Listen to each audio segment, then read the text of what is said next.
Yes, we are live now. Hello friends, this is Imanshi and welcome to Let's Learn. Hopefully आप सभी बढ़िया होंगे, मस्त होंगे, जबरदस्त होंगे. सभी को गुड इवनिंग, नमस्कार, राम राम, सत श्री अकाल, अस्सलाम वालेकुम. What you feel connected with.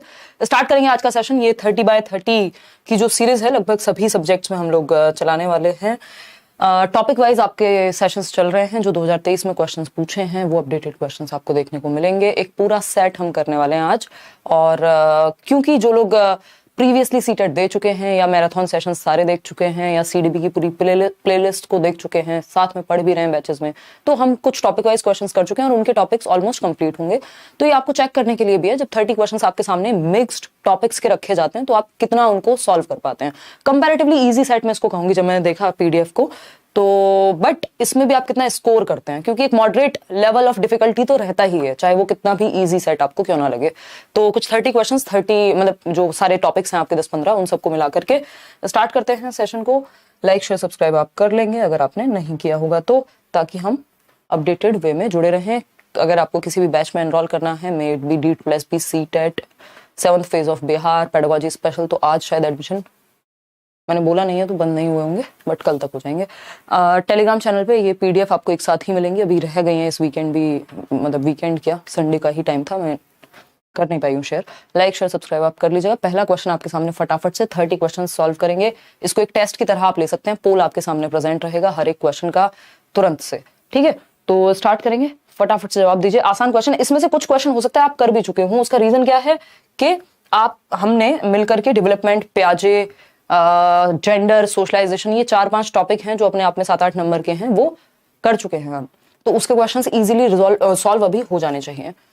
93% लोग ए उत्तर दे रहे हैं. फटाफट से चलेंगे. होल्डिंग अ पेंसिल, यानी पेंसिल को पकड़ना, क्या किसका एग्जांपल है? हमें पता है फाइन मोटर का, क्योंकि आपकी जो हाथ की मांसपेशियां हैं, यानी आपके हैंड्स और फिंगर्स, आंख, हैंड आई कोऑर्डिनेशन से रिलेटेड बात आएगी तो फाइन मोटर स्किल्स, क्योंकि इसको पकड़ने में फाइन मोटर स्किल्स का इस्तेमाल होता है. GF गर्लफ्रेंड नहीं है, ये gross motor to fine motor skills, यानी ग्रॉस मोटर स्किल्स स्थूल गतिक कौशल और फाइन मोटर स्किल्स सूक्ष्म गतिक कौशल.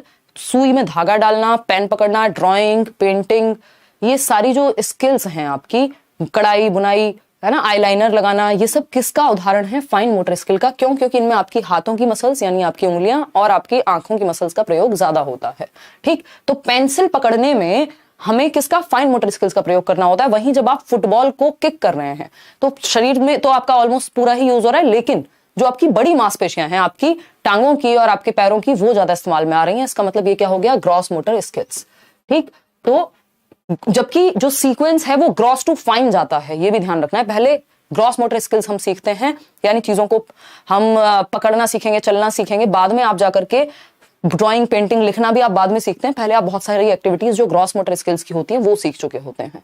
तो हम कहेंगे कि पेंसिल को पकड़ना फाइन मोटर स्किल्स. वहीं wild kicking a football is an example of, football को किक करना ग्रॉस मोटर स्किल्स. सकल गतिक कौशल या स्थूल गतिक कौशल भी हम इनको कह सकते हैं. सोशल स्किल जैसा इसमें कुछ नहीं है, ये फिजिकल डेवलपमेंट का पार्ट है. दोनों ही स्किल्स, चाहे वो मोटर ग्रॉस मोटर हो चाहे वो फाइन मोटर हो. ठीक है, ग्रॉस मोटर नहीं हो सकता पेंसिल पकड़ना. इमोशनल और सोशल का यहाँ अगेन कोई यूज नहीं है, तो ए option is the only right answer over here. आगे बढ़ेंगे, क्वेश्चन नंबर 2 पर चलेंगे. देखिएगा, जवाब दीजिएगा. क्या है क्वेश्चन नंबर 2, क्या पूछता है हमसे, ये देखते हैं.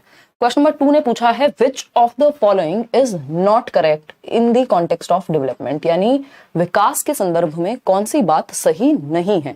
क्या सही है ये नहीं पूछा, तो इनमें से 3 बातें सही हो सकती हैं, कोई एक बात होगी जो सही नहीं होगी. आपको वो नहीं वाली बात को पकड़ना है. ठीक है जी, क्लियर है बात? बहुत बढ़िया. गुड मॉर्निंग कह रहा है कोई, बहुत ही बढ़िया भाई, गजब.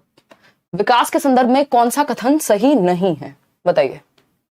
तो डेवलपमेंट प्रोसीड्स इन अ डिसकंटीन्यूअस मैनर, मैंने आपके साथ डिस्कस किया है. डेवलपमेंट डिसकंटीन्यूअस हो सकता है, but in the case of प्याजे एंड अदर स्टेज थियरिस्ट, चाहे वो कोलबर्ग हो, चाहे वो फ्रॉइड हो, चाहे वो एरिक्सन हो, जो लोग भी स्टेजेस में बात करेंगे वो ब्रेक करके डिसकंटिन्यूटी में या अनिरंतरता में देखते हैं विकास को. बाकी ज्यादातर लोग जो है विकास को निरंतर मानते हैं, कॉन्टिन्यूअस मानते हैं, सतत मानते हैं.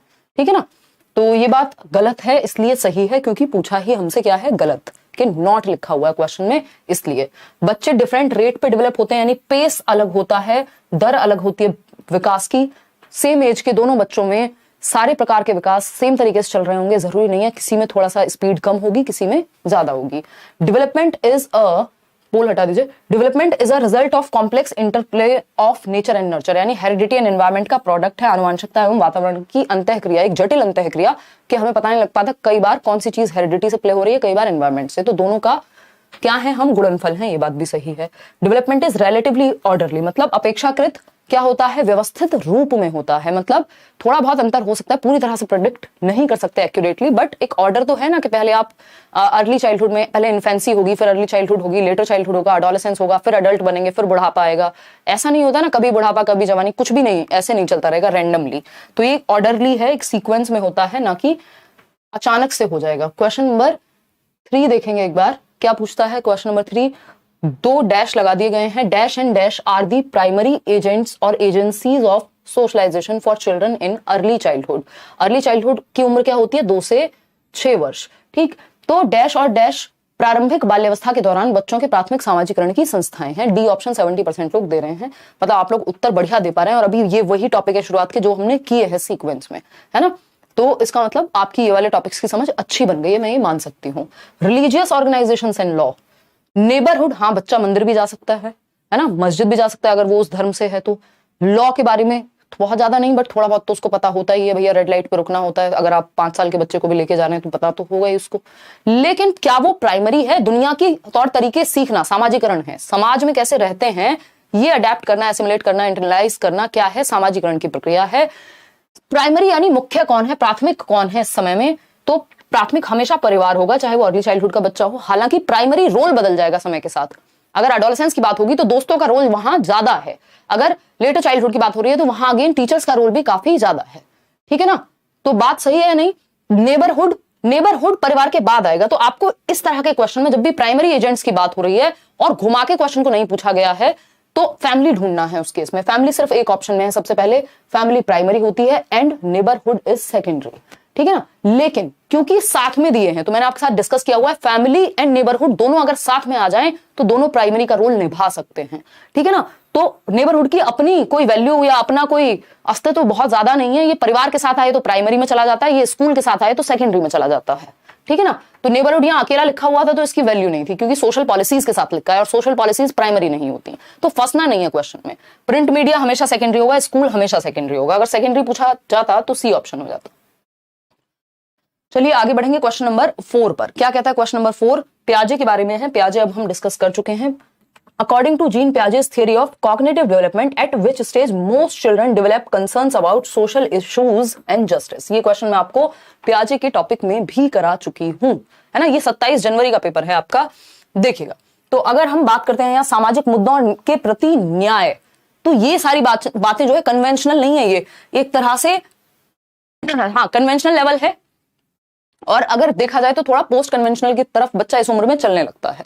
तो हम ये कहेंगे ये जो न्याय की भावना है ये एटलीस्ट 12 से 18 में डेवलप होती है कि हम न्याय या सोशल मुद्दों पर सच में अपनी एक समझ लेकर के चलते हैं, क्योंकि एब्स्ट्रैक्ट थिंकिंग आ गई है हमारे अंदर, है ना। उससे पहले ज्यादातर जो लॉ है उसी के बेसिस पे आप चल रहे होते हैं, और उससे भी पहले बचपन में आपको फर्क नहीं पड़ता।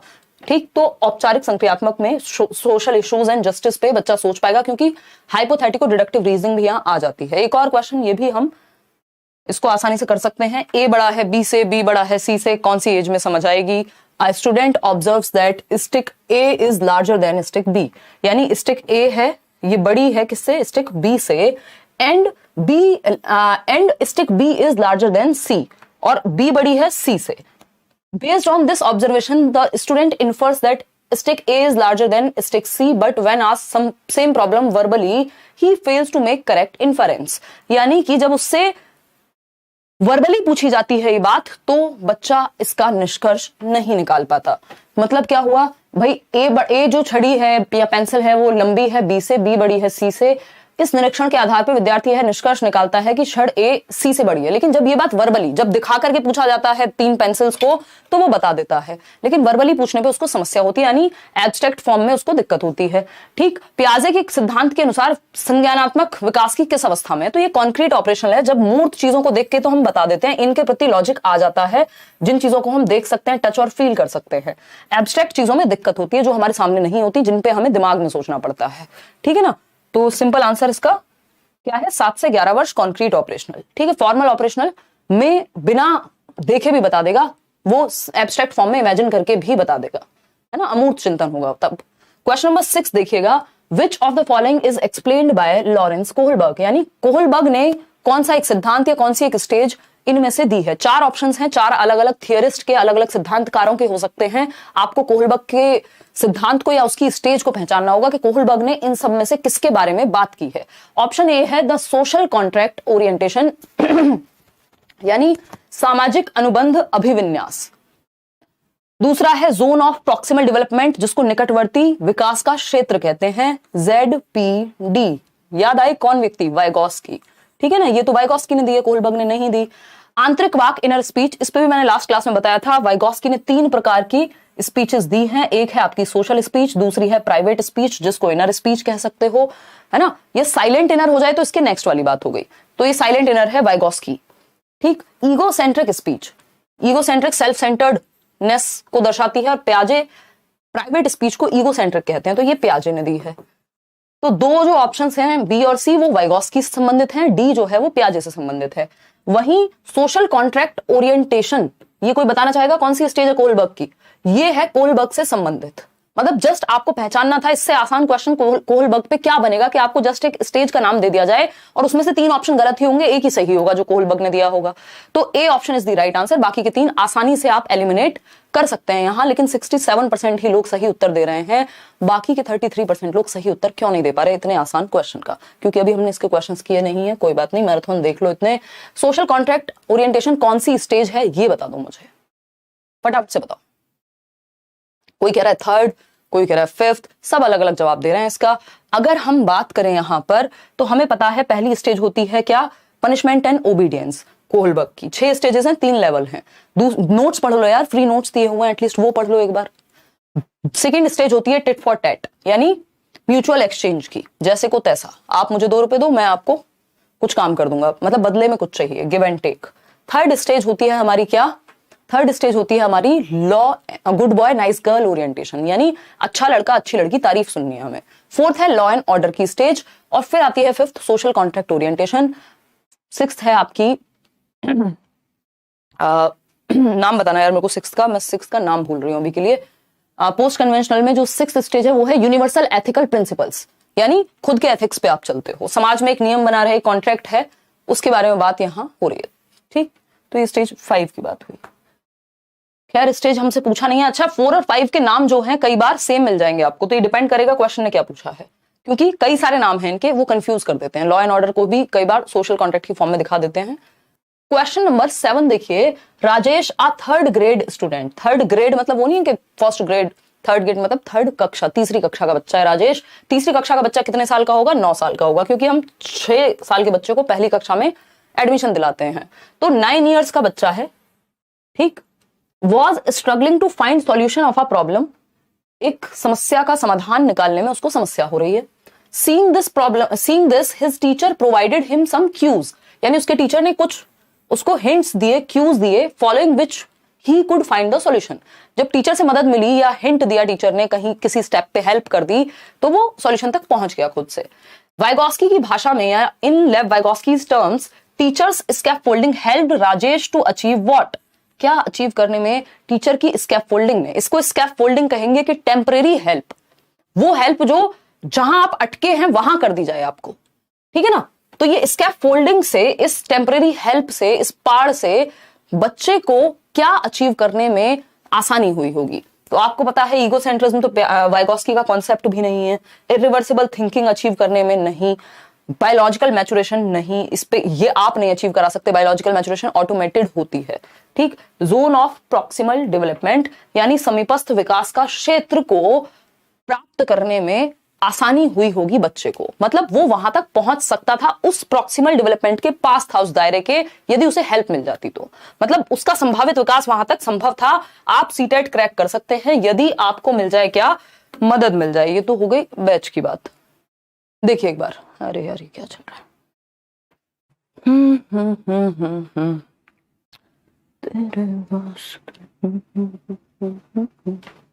देखिए एक बार, अगर हम बात करें यहां तो हम कह सकते हैं कि ये है एक दायरा जहां तक आप खुद से कर सकते हैं किसी चीज को, ये आपके बाहर वाला दायरा, जहां आपको मदद मिल जाए तो आप कर देंगे। एक दायरा होगा जहां तक आप पहुंच ही नहीं सकते। ZPD ये होता है जहां आपको मदद मिल जाए, जोन ऑफ प्रॉक्सिमल डेवलपमेंट, यानी संभावित विकास संभव है, आप सीटेट क्रैक कर सकते हैं, थोड़ी सी मदद आपको मिल जाए, इसलिए आप सेशंस देख रहे हैं। तो मैं क्या दे रही हूँ, स्कैफ फोल्डिंग दे रही हूँ, टेम्परेरी हेल्प, जहां आप अटक रहे हैं वो कॉन्सेप्ट आपके क्लियर हो जाए और आपका संभावित विकास वो यहां तक पहुंच जाए, आप इस प्रॉब्लम को सॉल्व कर सकते हैं। बस टेम्परेरी हेल्प चाहिए। ये टेम्परेरी हेल्प, इसी टेम्परेरी सीढ़ी को हम स्कैफ फोल्डिंग कहते हैं। तो इससे आपकी संभावना है जिस विकास तक पहुंचने की, वहां तक आप पहुंच जाएंगे। उसी संभावित विकास को ZPD कहते हैं, जिसकी बात वाइगॉस्की करते हैं। तो C option is the right answer over here. Question number 8 देखेंगे, और इतना ज्यादा जूम करके नहीं देखेंगे, थोड़ा सा जूम आउट करके देखेंगे। देखिएगा क्वेश्चन नंबर 8, क्वेश्चन नंबर 8 देखिएगा क्या पूछा है। क्वेश्चन नंबर 8 ने पूछा है, who among the following theorists emphasized on social constructivism, यानी निम्नलिखित में से किस सिद्धांतकार ने अधिगम के संदर्भ में सामाजिक संरचनावाद पर जोर दिया है। ये भी लास्ट क्लास में मैंने आपको बताया था कि कौन सोशल कंस्ट्रक्टिविस्ट है और कौन रेडिकल कंस्ट्रक्टिविस्ट है। याद कीजिए थोड़ा सा। BF स्किनर एक व्यवहारवादी हैं, बिहेवियरिस्ट हैं, ना कि, और ये जनरली आपको इनके बारे में ज्यादा पढ़ना नहीं होता, बस लैंग्वेज को इन्होंने इमिटेशन की बात की है, रीइंफोर्समेंट की बात की है ना, सीटेट में नहीं पढ़ना होता बेसिकली।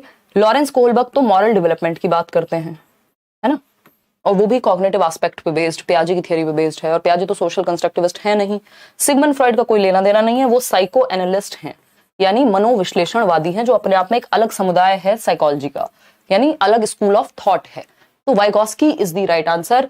जब भी सोशल कंस्ट्रक्टिविज्म की बात आए, सामाजिक रचनावादी की बात आए, कंस्ट्रक्टिविज्म कौन व्यक्ति, संरचनावाद में जो चाहेगा बच्चा एक्टिव रहे, सक्रिय होकर के सीखे, लेकिन समाज में एक्टिविटी करके सीखे, समाज के साथ इंटरेक्ट करके सीखे, उम्र का इनको फर्क नहीं पड़ता। वहीं वाइगॉस्की क्या है, रेडिकल कंस्ट्रक्टिविस्ट है, वो कहते हैं एक्टिविटी पे जोर ज्यादा है, इंडिपेंडेंट एक्टिविटी पे। तो Vygotsky is the right answer. 1 number का क्वेश्चन। क्वेश्चन नंबर 9 देखिएगा, एक आसान सा क्वेश्चन है। देखिए टॉपिक्स सेम हैं, कुछ छोटे मोटे टॉपिक्स जैसे मेटाकॉग्निशन हो गया, इस बार प्लास्टिसिटी दे दिया, ये छोटे मोटे टॉपिक्स हैं जो अपडेटेड फॉर्म में हमें पढ़ने हैं।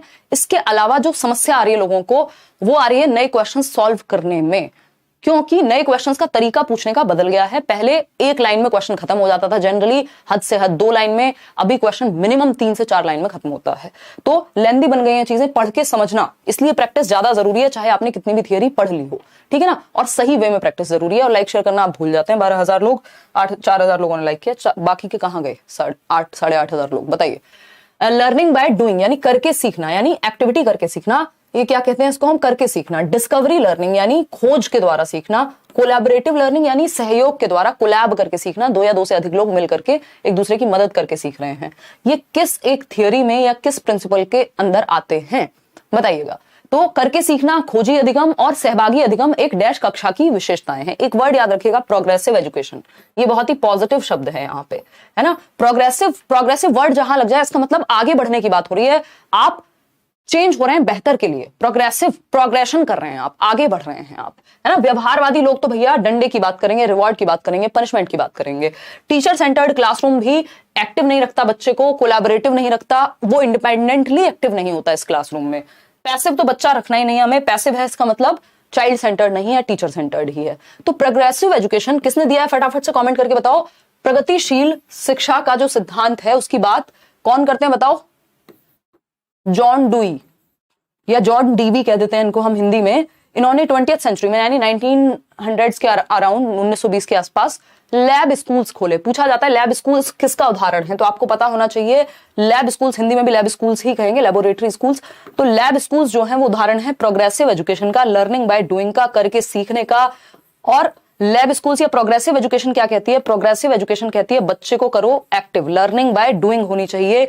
और प्रेजेंट लाइफ के लिए एजुकेशन किसके लिए है? प्रेजेंट लाइफ के लिए, यानी उसका जो आज का प्रेजेंट या वर्तमान जीवन है उसको आप बेहतर बना सकें, सोशल इश्यूज या सोशल प्रॉब्लम्स को सॉल्व किया जा सके।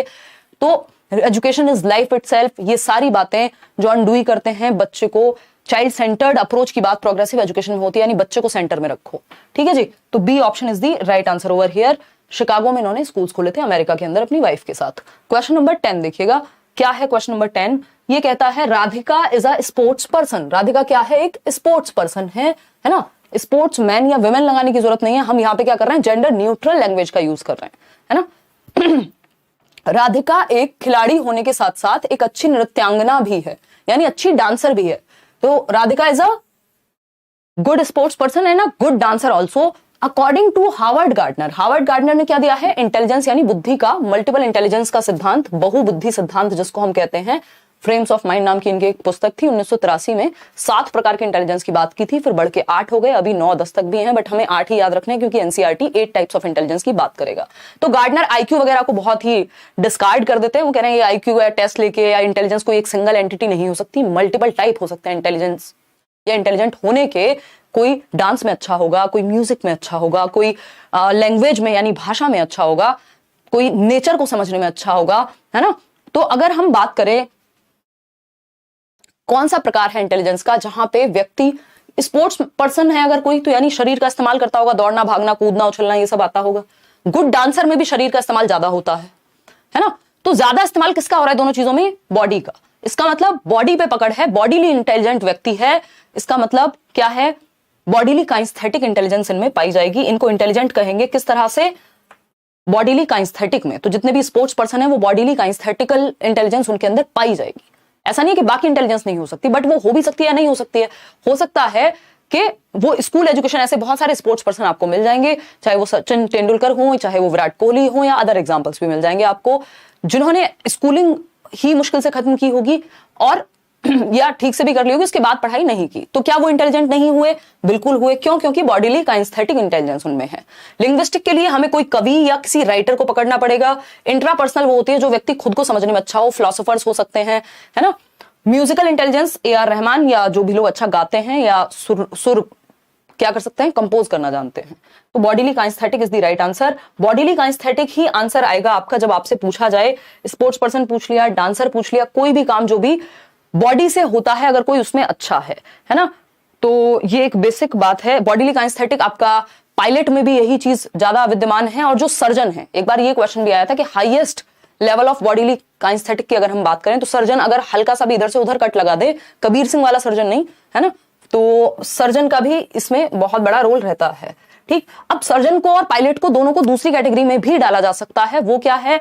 वो है आपका जो स्पेशल इंटेलिजेंस है कि इनको स्पेस का भी पता होता है। अगर पायलट को दिशाओं का ज्ञान नहीं है तो वो कैसे काम करेगा? सर्जन को अगर स्पेशल इंटेलिजेंस नहीं है तब भी दिक्कत आ सकती है। लेकिन जो मेन है बॉडीली काइंस्थेटिक होना। अगर पायलट बॉडीली ठीक नहीं है, दिशाओं का ज्ञान है, तब भी काम नहीं चल पाएगा।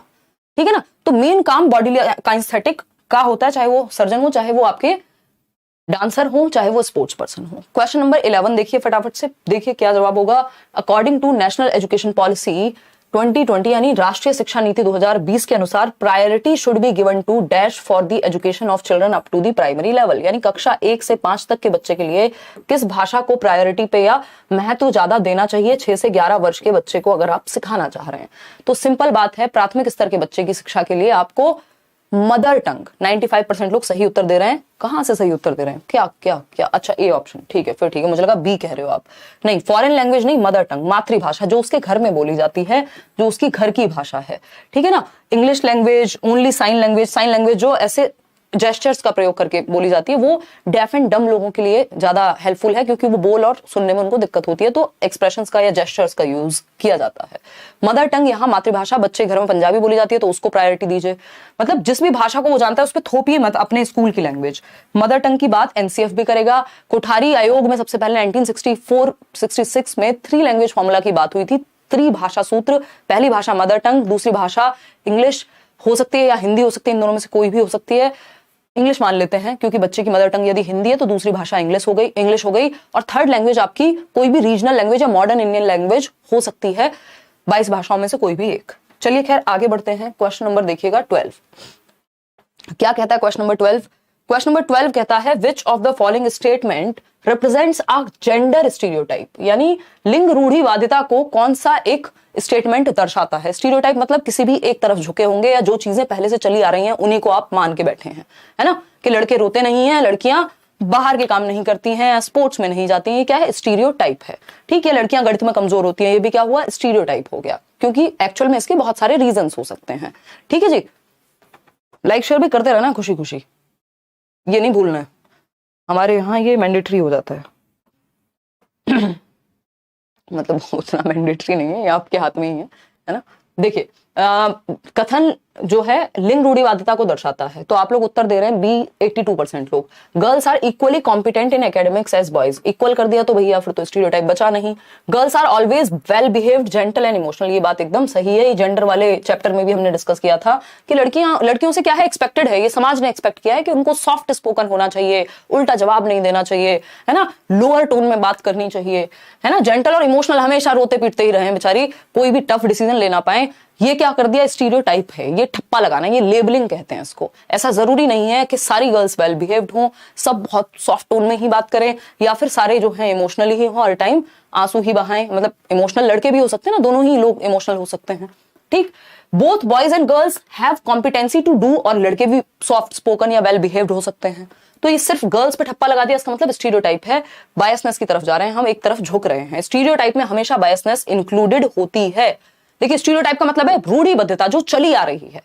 बायस स्टीरियोटाइप भी हो सकता है और इसका उल्टा भी हो सकता है कि आप लड़कों को दबा रहे हैं, तब भी वो बायसनेस हो गई, वो फिर कि किसी एक तरफ आप झुके हुए हैं। स्टीरियोटाइप में बायसनेस हमेशा होगी क्योंकि पक्षपात किसी ना किसी एक तरफ तो है ही ना, ठीक है ना। तो both boys and girls have competency to do well in sports. अब इसमें कहां से स्टीरियोटाइप है, ये तो इन्होंने इक्वालिटी की पैरिटी की बात कर दी।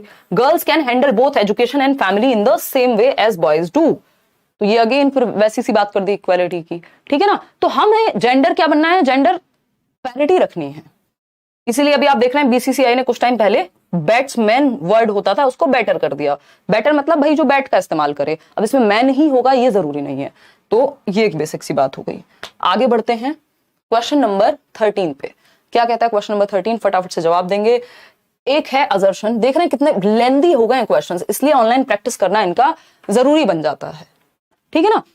पहला जो कथन है, अभिकथन, वह है एक ऐसी कक्षा जिसमें विविध सामाजिक आर्थिक परिप्रेक्ष्यों से संबंधित विद्यार्थी हैं, वहां अध्यापिका को मानकीकृत पाठ्यक्रम के इस्तेमाल से बचना चाहिए। यानी a teacher should avoid using standardised curriculum. अब स्टैंडर्डाइज्ड वर्ड सुन के हम बह जाते हैं, हमें लगता है अरे बड़ी स्टैंडर्ड वाली बात होगी, ये समाज में ऐसे चलता है ना ये शब्द, यानी स्टैंडर्ड मतलब कुछ अच्छा ही होगा, एक मानकीकृत बात होगी। तो स्टैंडर्डाइज्ड करिकुलम हमेशा अच्छा नहीं होता, और बच्चों के लिए इंडिविजुअल डिफरेंसेस में तो अच्छा नहीं ही होता। तो स्टैंडर्डाइज्ड करिकुलम मतलब सबके लिए एक जैसा। देखिए आप पक्षपात ना करें, बट करिकुलम सबके लिए एक जैसा हो गया तो इंडिविजुअल डिफरेंसेस यानी व्यक्तिगत विभिन्नताओं का ध्यान नहीं रखा जाएगा वहां पर, ठीक। तो in a classroom comprising students from diverse socio economic backgrounds, यानी अलग अलग समाज से, अलग अलग भाषाएं बोलने वाले, अलग अलग वर्ग से बच्चे आ रहे हैं, कोई गरीब होगा, कोई अमीर होगा, कोई मिडिल क्लास होगा, कोई किसी जाति से होगा, कोई किसी धर्म से होगा। अगर इस स्थिति में आपने सबको एक डंडे से हाँक दिया, यानी don't beat everyone with the same stick, हर किसी को हम एक डंडे से नहीं हाँकते। जब बात आती है करिकुलम की, हम डिफरेंसेस का ध्यान रखते हैं, मल्टी लेवल की बात करते हैं। रीजन क्या दिया है इसका, तो ये बात अपने आप में गलत हो गई कि स्टैंडर्डाइज नहीं, हमें डिफरेंशिएटेड इंस्ट्रक्शन या डिफरेंशिएटेड करिकुलम जिसमें विभिन्नता हो उसका इस्तेमाल करना है, अलग अलग बच्चे की नीड को वो फुलफिल कर सके। आपकी किताब में गुजरात का भी एग्जाम्पल हो या चैप्टर हो, और दिल्ली के बारे में भी बात हो, और कन्याकुमारी के बारे में भी बात हो, और कश्मीर के बारे में भी बात हो, इसका मतलब हमने विभिन्नता में एकता की बात कर दी। लेकिन स्टैंडर्डाइज्ड करिकुलम क्या कहेगा, सबको एक डंडे से हाँको। और ईवीएस की किताब अगर आप पढ़ते हैं, एनसीईआरटी या बाकी किताबों में भी क्या कोशिश रहती है कि सबको इंक्लूड किया जाए। Children learn best when they are extrinsically motivated, ये एकदम खराब बात है। दो प्रकार की मोटिवेशन है मुख्य रूप से, एक है इंट्रिंसिक यानी आंतरिक अभिप्रेरणा, इंटरनल मोटिवेशन, दूसरा है एक्सटर्नल या बाहरी अभिप्रेरणा, एक्सटर्नल। तो एक्सटर्नल मोटिवेशन बिल्कुल भी बेस्ट नहीं हो सकती बच्चों के साथ डील करने में, क्योंकि एक्सटर्नल क्या है, रिवॉर्ड के लिए, पैसे के लिए, नाम के लिए, ये सारी चीजें एक्सटर्नल हैं। तो बच्चा लालच के लिए करेगा, या कोई भी व्यक्ति जब सिर्फ लालच के लिए या बाहरी फैक्टर्स के लिए काम करेगा तो एक टाइम पे या तो वो अंदर से एग्जॉस्टेड महसूस करेगा, यानी कि खत्म महसूस करेगा, या फिर उस रेस में भागते भागते खाली अंदर से हो जाएगा, या फिर जिस टाइम पे वो रिवॉर्ड नहीं मिलेगा तो वो उस काम को छोड़ देगा। तो ये बहुत अच्छी मोटिवेशन नहीं मानी जाती। इंटरनल मोटिवेशन, बाहर रूप से अभिप्रेरणा को नहीं, आंतरिक अभिप्रेरणा, इंटरनल मोटिवेशन को हम पॉजिटिव या बेहतर मानते हैं। दोनों ही बातें जो है वो गलत हो गई। तो ANRR फॉल्स, जबकि इसका उत्तर सिर्फ इस तरह के क्वेश्चन में सबसे ज्यादा लोग ढेर हो जाते हैं, उनको लगता है पेट पे बाण लग ही गया, प्रभु अब तो सही उत्तर नहीं दे पाएंगे, है ना। तो डी ऑप्शन जो है वो गलत है, मतलब सही है क्योंकि दोनों गलत हैं इसलिए सही है, ठीक है। ANRR फॉल्स, दोनों ही गलत है, ना तो ये सही है ना ये सही है। स्टैंडर्डाइज्ड या मानकीकृत पाठ्यचर्या की जगह डिफरेंशिएटेड या मल्टी लेवल होता तब तो बात सही थी। सबको एक तरह से नहीं पढ़ाना होता, मल्टीपल स्टाइल्स के बच्चे हैं सीखने के, मल्टीपल लर्निंग स्टाइल्स हैं, मल्टीपल पढ़ाने के तरीके भी होने चाहिए, ठीक। क्वेश्चन नंबर 14 देखिए फटाफट से क्या कहता है। क्वेश्चन नंबर 14 ये कहता है विच of the following question asked by the teacher encourages creativity, यानी रचनात्मकता, कुछ नए करने की क्षमता, एंड प्रॉब्लम सॉल्विंग स्किल्स, यानी समस्या समाधान करता बने बच्चा। तो शिक्षक द्वारा निम्न में से पूछा गया कौन सा प्रश्न बच्चों में सृजनात्मकता, यानी 4 प्रश्न पूछे गए हैं ऑप्शंस में, इन चारों में से कौन सा एक प्रश्न है जो बच्चे में कुछ नया करने को बढ़ावा देगा और समस्या समाधान कौशलों को विकसित करेगा। समस्या समाधान कौशल क्या होते हैं? कोई भी प्रॉब्लम उसके सामने आए तो वो उसके सॉल्यूशन सोच पाए, यानी मल्टीपल वेज में वो सोच पाएगा तभी तो सॉल्यूशन सोच पाएगा। जो व्यक्ति के दिमाग में आइडिया ही एक आता है वो कहां से सॉल्यूशन सोच पाएगा? वो तो हर चीज को यही कहेगा इसी की वजह से हो रहा है, ठीक है ना। तो क्रिएटिविटी, यानी क्रिएटिविटी क्या है? कुछ नया करना, कुछ डिफरेंट करना, कुछ हटके करना लीक से, ठीक है ना। जैसे अभी गर्मियों का समय, मटका आया था हमारे घर पे कुछ टाइम पहले। अब उस मटके में पहले क्या होता था? मटका गोल होता था, उसमें कोई टैप नहीं लगी होती थी। किसी ने तो सोचा ही होगा, क्रिएटिविटी लगाई होगी, उसने क्या किया? टैप लगा दी उसमें मटके में। अब आपके लिए आसानी हो गई कि आप उस टैप को, क्योंकि पूरी दुनिया बदल गई, टैप का समय आ गया तो वहां पे भी जरूरी था, तो मटका प्लस टैप लगा दिया, क्रिएटिविटी हो गई, कुछ अलग कर दिया। अभी किस लेवल की क्रिएटिविटी है उस पर नहीं जाएंगे, बट क्योंकि क्रिएटिविटी के भी लेवल्स हैं, एक थर्ड क्लास क्रिएटिविटी भी है और एक टॉप लेवल क्रिएटिविटी भी है, तो बट इट इज क्रिएटिविटी कि कुछ नया, कुछ डिफरेंट सोचा, ठीक। प्रॉब्लम सॉल्विंग स्किल्स क्या है? समस्या का समाधान ढूंढे जो व्यक्ति। व्हाट इज पॉल्यूशन पूछ करके आप बच्चे को क्रिएटिव बना पाएंगे? भाई सोचने पे मजबूर व्हाट इज पॉल्यूशन से होगा, पॉल्यूशन की तो डेफिनेशन होती है, वो बता देगा और काम खत्म। तो ये तो क्लोज्ड एंडेड क्वेश्चन है। क्रिएटिविटी या प्रॉब्लम सॉल्विंग बढ़ती है ओपन एंडेड क्वेश्चन से। 2 प्रकार के क्वेश्चंस हैं, एक है क्लोज्ड एंडेड, दूसरा है ओपन एंडेड, मुक्त उत्तर वाले प्रश्न, जिनका एंड ओपन हो, जिन पे कुछ इतनी दिशाओं में सोचा जा सके जिसकी हद नहीं है, वो ओपन एंडेड होते हैं। और ओपन एंडेड से ही हमारी थिंकिंग बेटर होगी, उससे प्रॉब्लम सॉल्विंग बेटर होगी और क्रिएटिविटी बढ़ेगी। डाइवर्जेंट थिंकिंग आएगी ओपन एंडेड से। तो डाइवर्जेंट थिंकिंग मतलब दिशाओं में सोचना, यहां पे कोई दिशाओं में सोचना नहीं है, सिंपल डेफिनेशन बता देनी है क्या पॉल्यूशन होता है। What are the causes of pollution, वो भी लिमिटेड कॉजेज होंगे, इसमें भी आप क्या है, कुछ हद तक ओपन एंडेड है, बट क्रिएटिविटी, कुछ नया सोचना बहुत बड़ी बात नहीं है, यहाँ पे सारे रीजंस पता ही है हमें पॉल्यूशन के। What are the types of pollution, types भी हमें पता ही है भैया, ध्वनि प्रदूषण होता है, ये प्रदूषण, वायु प्रदूषण, फलाना प्रदूषण, ये भी हमें पता है। तो how can you control pollution in your city? अब ये एक ऐसी चीज है जिसका सॉल्यूशन सामने प्रेजेंट नहीं है पहले से। कुछ पता होंगे, कुछ नया भी सोच सकता है बच्चा अपने दिमाग से। तो अपने शहर में आप प्रदूषण पर नियंत्रण किस प्रकार कर सकते हैं? यानी ज्यादा सोचना इन चारों ऑप्शंस में से, इन चारों क्वेश्चंस में से डी ऑप्शन में पड़ेगा। कुछ नया सोचेंगे बच्चे, कोई कहेगा भैया मैं तो अपने पिताजी को कहूंगा गाड़ी लेके ना जाएं, हम बैटरी वाली चीजें इस्तेमाल करें, हम फलाना करें, बहुत सारी चीजों पे बच्चा थॉट देगा।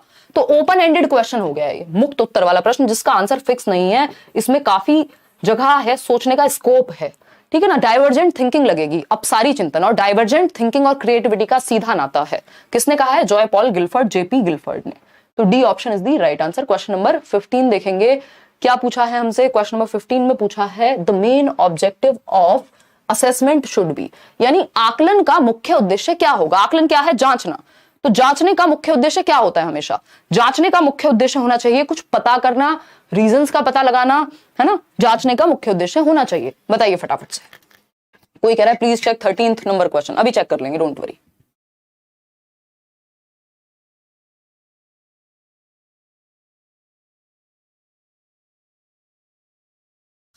देखिए समझते हैं क्या कहानी है। The main objective of assessment should be, आकलन का मुख्य उद्देश्य है मूल्यांकन का, टेस्ट करने का, जांचने का क्या उद्देश्य होना चाहिए। लेबल करना, ये सबसे नेगेटिव वर्ड है, जहां दिख जाए भाग जाओ इससे दूर। यदि क्वेश्चन में नॉट नहीं लिखा हुआ तो लेबलिंग क्या है? एक नेगेटिव वर्ड है। ठप्पा लगाना, ये वीक है, ये फर्स्ट आता है, ये थर्ड है, मतलब आप किसी पे ठप्पा लगा रहे हैं, नामीकरण कर रहे हैं, है ना। ये फलानी जाति का बच्चा है, ये फलाने समूह का बच्चा है, किसी भी रूप में लेबलिंग बिल्कुल अच्छी नहीं होती, है ना। तो इसलिए तो मूल्यांकन नहीं करते कि किसी को लेबल करेंगे।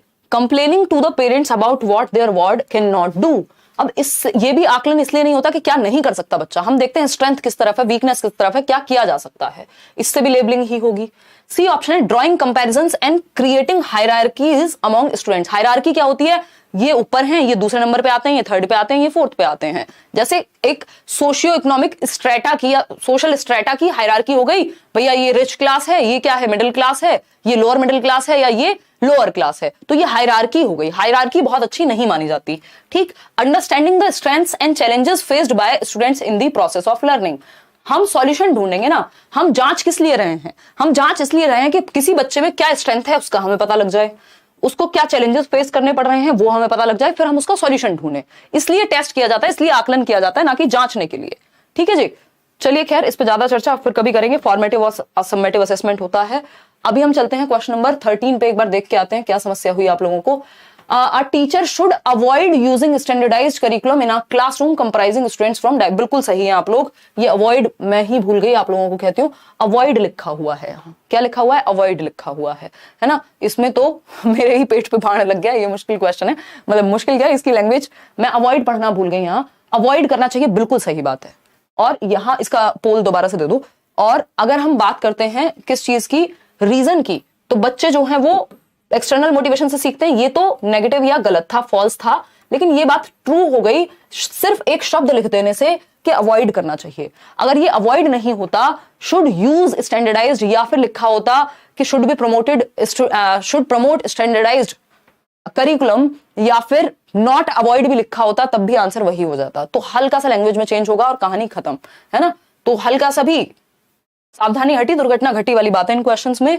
Both A and R are true नहीं है, both A and R are true बिल्कुल नहीं है। A is true but R is false, यानी C option is the right answer. 73% लोग सही उत्तर दे रहे हैं, बहुत बढ़िया, अच्छा किया आपने ये लिख दिया कमेंट में। कई बार ऐसा हो सकता है कि कोई चीज मिस हो जाए, पॉसिबल है, ह्यूमन एरर्स सब जगह संभव है, ठीक है ना। इंक्लूसिव एजुकेशन पे आते हैं। क्वेश्चन नंबर 15 हम कर चुके हैं ना, हाँ कर चुके हैं। क्वेश्चन नंबर 16 पे आते हैं, देखते हैं क्या पूछा है और पोल में आप जवाब देंगे। क्वेश्चन नंबर 16 है, इंक्लूसिव एजुकेशन मींस, समावेशी शिक्षा 5 नंबर का टॉपिक है आपके पेपर में। और क्या है समावेशी शिक्षा? समावेशी शिक्षा इंक्लूसिव बना है इंक्लूड वर्ड से। इंक्लूड का मतलब होता है समावेशन करना, यानी सबको समाहित करना, सबको साथ लेके चलना, है ना। सब मतलब for all, education for all की बात करेगा, सभी के लिए शिक्षा, सभी को इंक्लूड करके शिक्षा, ठीक है ना। तो teaching students with diverse needs in different schools, यानी अलग अलग आवश्यकताओं या विविध आवश्यकताओं वाले बच्चों को विविध स्कूल में पढ़ाओ। ये डाइवर्स लर्नर्स क्या है, पॉजिटिव वर्ड के रूप में रट लेते हैं हम लोग कई बार कि डाइवर्स नीड्स वाले बच्चों की बात हो रही है, मतलब अच्छी बात हो रही होगी। भाई साहब उन्होंने कह दिया अलग स्कूल में पढ़ाओ डाइवर्स नीड्स वाले बच्चे को, और बच्चे डाइवर्स नीड्स वाले नहीं होंगे तो रोबोट्स हो जाएंगे, सब एक जैसे हो जाएंगे, इंडिविजुअल डिफरेंस खत्म हो जाएगा फिर तो ये तो गड़बड़ हो गई, ये तो नेगेटिव बात है। डाइवर्स नीड्स वाले बच्चों को यूनिटी इन डाइवर्सिटी की बात कर रहे हैं, एक स्कूल में पढ़ाने की बात कर रहे हैं, उनकी नीड्स का ध्यान रखते हुए। ऐसा नहीं है डाइवर्स नीड्स एक बच्चा है जिसको सुनता नहीं है तो उसको मूक बधिर विद्यालय में भेज दें, एक बच्चा है जो देखता नहीं है तो उसको विजुअली चैलेंज में भेज दें, है ना। तो कोशिश करनी है एक ही जगह पे पढ़ा पाए। बी ऑप्शन है, developing a schooling system where needs of all students are addressed. ये बात एकदम अच्छी, सुंदर, सस्ती, टिकाऊ लग रही है। 84% लोग सही उत्तर दे भी रहे हैं। एक ऐसी स्कूली व्यवस्था स्थापित करना जहां सभी विद्यार्थियों की जरूरतों की पूर्ति हो सके, यानी हम हर एक बच्चे की नीड का ध्यान रख सकें। कोई बच्चा है जिसको सुनने में कठिनाई होती है उसको आगे बिठा लें, कोई बच्चा है जिसको देखने में कठिनाई होती है तो थोड़ा अपने वर्ड्स को बड़ा करके लिख दें, अपनी स्पीच को क्लियर रखें। एक बच्चा है जो गिफ्टेड है उसको चैलेंजिंग क्वेश्चंस दे दें, ठीक है ना। तो ये क्या बात हो गई, हम सबका ध्यान रख पा रहे हैं। हाँ, तो इंक्लूसिव एजुकेशन में यही होता है कि ऑल नीड्स वाले बच्चों को केटर कर पाए। फिर भी बाकी के ऑप्शन चेक कर लेते हैं। सी ऑप्शन है, dividing students in different sections based on their performance, यानी बच्चों को डिफरेंट सेक्शंस में डिवाइड कर देना, किस लिए, उनकी परफॉर्मेंस के आधार पे। ये बच्चा 90% लाता है तो इसको अलग सेक्शन में रखो, ये होता है ना कई बार, लेकिन ये सही प्रैक्टिस नहीं मानी जाएगी। ये होमोजीनियस ग्रुपिंग हो गई, जबकि हमको हेट्रोजीनियस या मिक्स्ड ग्रुपिंग करनी होती है। Admitting the students in school and putting onus on him to adjust the schooling system, यानी स्कूल सिस्टम को एडजस्ट करने की उस पर जोर डाला जाए कि विद्यार्थी को स्कूल में दाखिला देकर उस पर विद्यालय व्यवस्था के अनुसार भार डाला जाए कि हमारे स्कूल में तो ऐसे ही होता है, तुम चल नहीं सकते हो कोई बात नहीं, फिर भी फर्स्ट फ्लोर पर चढ़ के जाओ, हम तुम्हारे लिए रैंप नहीं बनवाएंगे, लिफ्ट नहीं बनवाएंगे। तो ये तो और नेगेटिव हो गया। इसको इंटीग्रेटेड स्कूल सिस्टम तो कह देते हैं, इंक्लूसिव नहीं कहेंगे, ठीक है ना। कि आपने एडमिशन तो दे दिया लेकिन व्यवस्था नहीं बदल रहे हैं आप। जब सिस्टम चेंज हो बच्चे के लिए, इंक्लूसिव एजुकेशन क्या कहता है, इंक्लूसिव एजुकेशन कहता है change the system for the child. Change किसमें, चेंज किसमें होना चाहिए, सिस्टम में कि बच्चे में? बताओ फटाफट से, सिस्टम में चेंज करें कि बच्चे में चेंज करें? चाइल्ड, बताओ। अब कोई कहेगा दोनों। भाई किसके लिए है स्कूल, किसके लिए, सिस्टम किसके लिए? इंक्लूसिव एजुकेशन क्या कहेगा, बच्चे में चेंज, सिस्टम में चेंज? कुछ चेंजेस तो चलो हो सकते हैं, बहुत सारे चेंजेस ऐसे होंगे जो नहीं है संभव।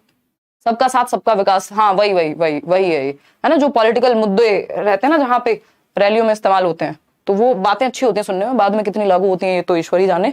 बट अगर हम बात करें, सिस्टम को चेंज करते हैं, बच्चे को चेंज नहीं करते। यानी don't change the child but instead change the system, यानी व्यवस्था में परिवर्तन लाइए, स्कूली सिस्टम में परिवर्तन लाइए। अगर सीढ़ियां हैं तो रैंप बनाइए जहां पे वो बच्चा जो व्हील चेयर से आता है वो भी जा सके, है ना। एक बच्चा ब्रेल लिपि का इस्तेमाल कीजिए। अगर आपके यहाँ सिस्टम नहीं, बच्चों को कैसे चेंज करोगे? आंखें लगवा दोगे बच्चे की अगर नहीं है तो? कैसी बात हो गई है, अजीब सी बात हो गई। तो सिस्टम में चेंज लाते हैं, ना कि बच्चे में चेंज लाते हैं, क्योंकि सिस्टम के लिए बच्चा नहीं है, बच्चे के लिए सिस्टम है। भाई सिस्टम किस लिए बनाया, स्कूल किसके लिए बनाया? बच्चों के लिए ना। तो सिस्टम में ही चेंज लाते हैं। चलिए खैर आगे बढ़ते हैं क्वेश्चन नंबर 17 पर। इक्विटी बेस्ड शिक्षा कहेंगे इसको, यानी समता के आधार पर बनाई गई शिक्षा, ना कि इक्वेलिटी। क्वेश्चन नंबर 17 देखिए, are teacher in a diverse classroom. Classroom हमेशा डाइवर्स ही होगा, बिल्कुल एक जैसे बच्चे मिल जाएं पॉसिबल नहीं है। यानी विभिन्नता वाले कक्षा कक्ष में क्या करे टीचर? एक विविधता वाली कक्षा में शिक्षक को क्या करना चाहिए? विविधता मतलब कोई डिफरेंट लैंग्वेज बोलने वाले बच्चे हैं, अलग अलग भाषा, अलग अलग जाति, अलग अलग समूह के बच्चे हैं, अलग अलग रुचियां रखने वाले बच्चे हैं, इंटरेस्ट सबके अलग हैं, आईक्यू में भी डिफरेंस हो सकता है। तो उस केस में क्या किया जाए? पहला ऑप्शन है ignore some students to increase the achievement of other children, यानी कुछ बच्चों को इग्नोर ही कर दो। तो भैया स्कूल तो सभी के लिए है, कुछ बच्चों को इग्नोर कर दोगे तो उनके लिए तो कोई महत्ता बची नहीं, कोई इंपॉर्टेंस बची नहीं स्कूल की, फिर वो क्या सीखेंगे? Uses different teaching, learning and assessment methods as per the needs of the child. ये बहुत ही प्यारी बात है कि बच्चे की आवश्यकता को ध्यान में रखते हुए सिस्टम में चेंज, जो भी बात हमने थोड़ी देर पहले की थी, इस अप्रोच से आपके ज्यादातर क्वेश्चन सॉल्व हो जाएंगे। Progressive education, child centred education, constructivism, inclusive education, ये सब किसकी बात करते हैं? बच्चों की नीड्स की बात करते हैं। तो आपका आधा पेपर तो इसी बात को समझने से सॉल्व हो जाएगा कि आप नीड्स को ध्यान में रख पाए बच्चे की, ठीक, उसको एक्टिव रख पाए। Does not give any importance to the learning levels of the students, यानी बच्चा किस स्तर पे सीख रहा है कोई इंपॉर्टेंस नहीं। एक बच्चा जिसको 2 सेकंड में समझ में आ जाता है, दूसरे को 2 मिनट में आता है, तो इंपॉर्टेंस ही नहीं है, अपने आप समझते रहो, हमने तो समझा दिया। क्रिएट्स अ फियरफुल एनवायरमेंट, वो एनवायरमेंट जहां भय पैदा हो वहां सीखना संभव नहीं है। एंजॉयमेंट या एंजॉयबल एनवायरमेंट होना चाहिए। तो B option is the right answer, कि विद्यार्थियों की आवश्यकता के अनुसार विभिन्न शिक्षण अधिगम और मूल्यांकन विधियों का उपयोग करना चाहिए, ना कि अपनी मर्जी से। क्वेश्चन नंबर 18 देखिएगा। चाइल्ड सेंटर्ड होनी चाहिए क्लासरूम, कुल मिला के प्रोग्रेसिव होनी चाहिए।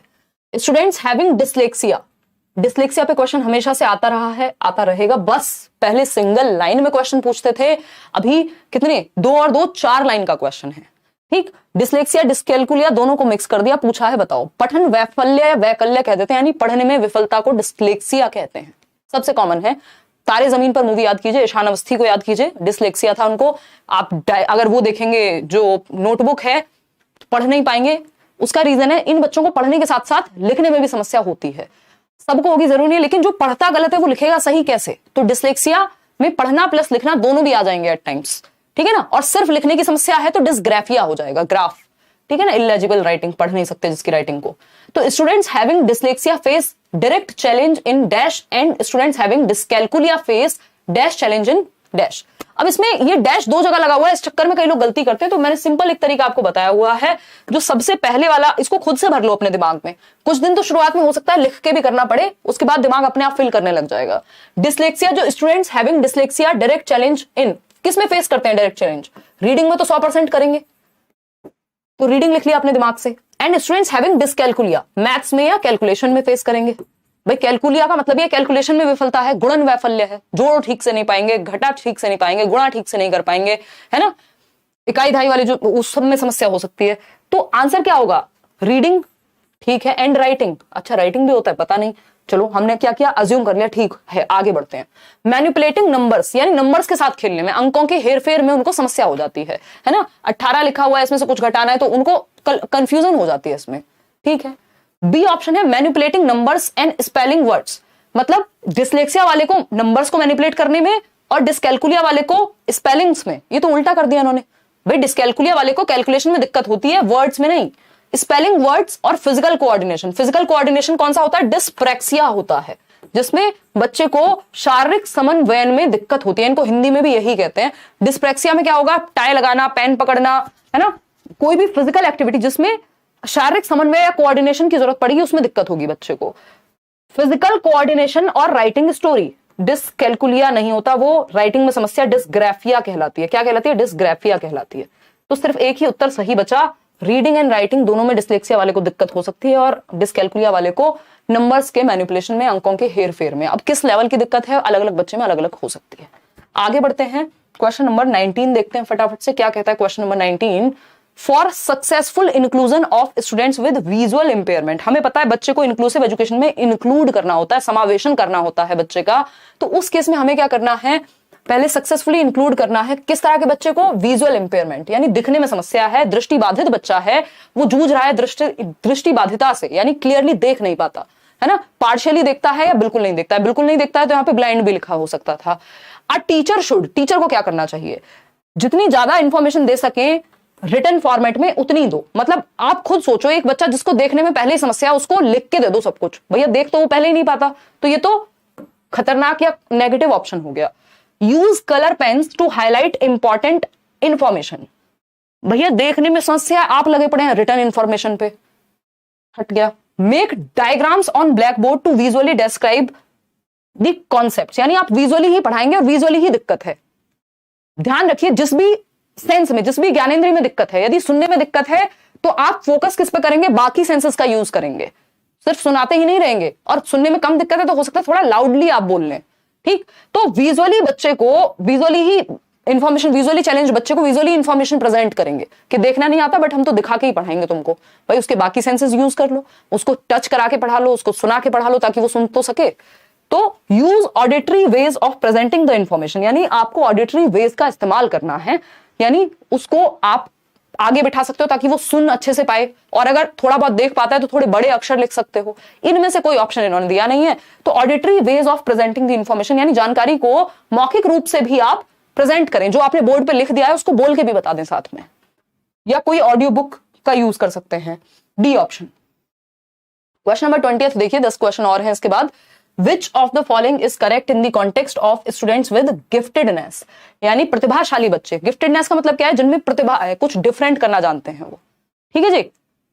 डिफरेंट भी नहीं कहेंगे, बेसिकली उनका जो मेंटल एबिलिटी है, मानसिक क्षमता है, वो बाकी बच्चों से ज्यादा है, आईक्यू ज्यादा होता है, जनरली चीजों को समझते ज्यादा अच्छे से हैं, जल्दी समझ लेते हैं, डिफिकल्ट सिचुएशंस में भी ये सॉल्यूशन निकाल लेते हैं, तो बेसिकली इनका दिमाग थोड़ा तेज है, हम ये कह सकते हैं, ठीक है। और गिफ्टेड बच्चा 1 या 2% ही है, मतलब आईक्यू में ज्यादा डिफरेंस नहीं है, मैंने बताया था ना, आईक्यू अगर 60 बच्चों की क्लास है तो एवरेज जो 50 से 60% बच्चा है उसका आईक्यू एवरेज ही माना जाएगा। 1-2% बच्चे होंगे जो बिल्कुल गिफ्टेड होंगे, 1-2% बच्चे होंगे जिनको कोई प्रॉब्लम होगी या बहुत सीवियर डिफिकल्टी होगी।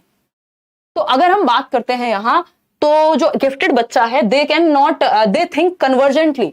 गिफ्टेड की निशानी है कि वो दिशाओं में सोच पाएगा, तभी तो प्रॉब्लम सॉल्वर अच्छा है वो, कि वो अलग अलग दिशाओं में सोच पाता है, तो ये तो गलत हो गया ऑप्शन, कन्वर्जेंट नहीं है।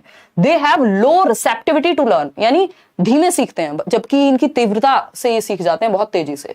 दे avoid taking risks of performing new task, भैया ये रिस्क टेकर होते हैं, चैलेंजिंग टास्क इनको पसंद आते हैं। दे, ये वही है, रिस्क है तो इश्क है वाले लोग जिनका दिमाग थोड़ा सा तेज है। They display reversibility and flexibility of mental processes, यानी रिवर्स जल्दी से कर लेते हैं चीजों को दिमाग में, एब्स्ट्रैक्ट चीजें सीख लेंगे, फ्लेक्सिबिलिटी होती है मेंटल प्रोसेसेस में, ये काम नहीं किया तो दूसरा नहीं तो तीसरा, तभी तो प्रॉब्लम सॉल्विंग अच्छी कर पा रहे हैं। तो D option is the right answer. इनको चैलेंजिंग टास्क दिए जाते हैं, जो हॉट्स होते हैं ना, हायर ऑर्डर थिंकिंग स्किल्स वाले क्वेश्चन वो दिए जाते हैं, लोअर ऑर्डर वाले नहीं, क्योंकि ये बोर हो जाएंगे यदि इनको चैलेंजिंग टास्क नहीं दिए गए क्लास में। तो देखिएगा क्वेश्चन नंबर 21, एक असर्शन है, दूसरा रीजन है, इसको हम पेट पे बाण मारने वाले क्वेश्चन कहते हैं। फटाफट से बताइएगा इसका जवाब क्या होगा।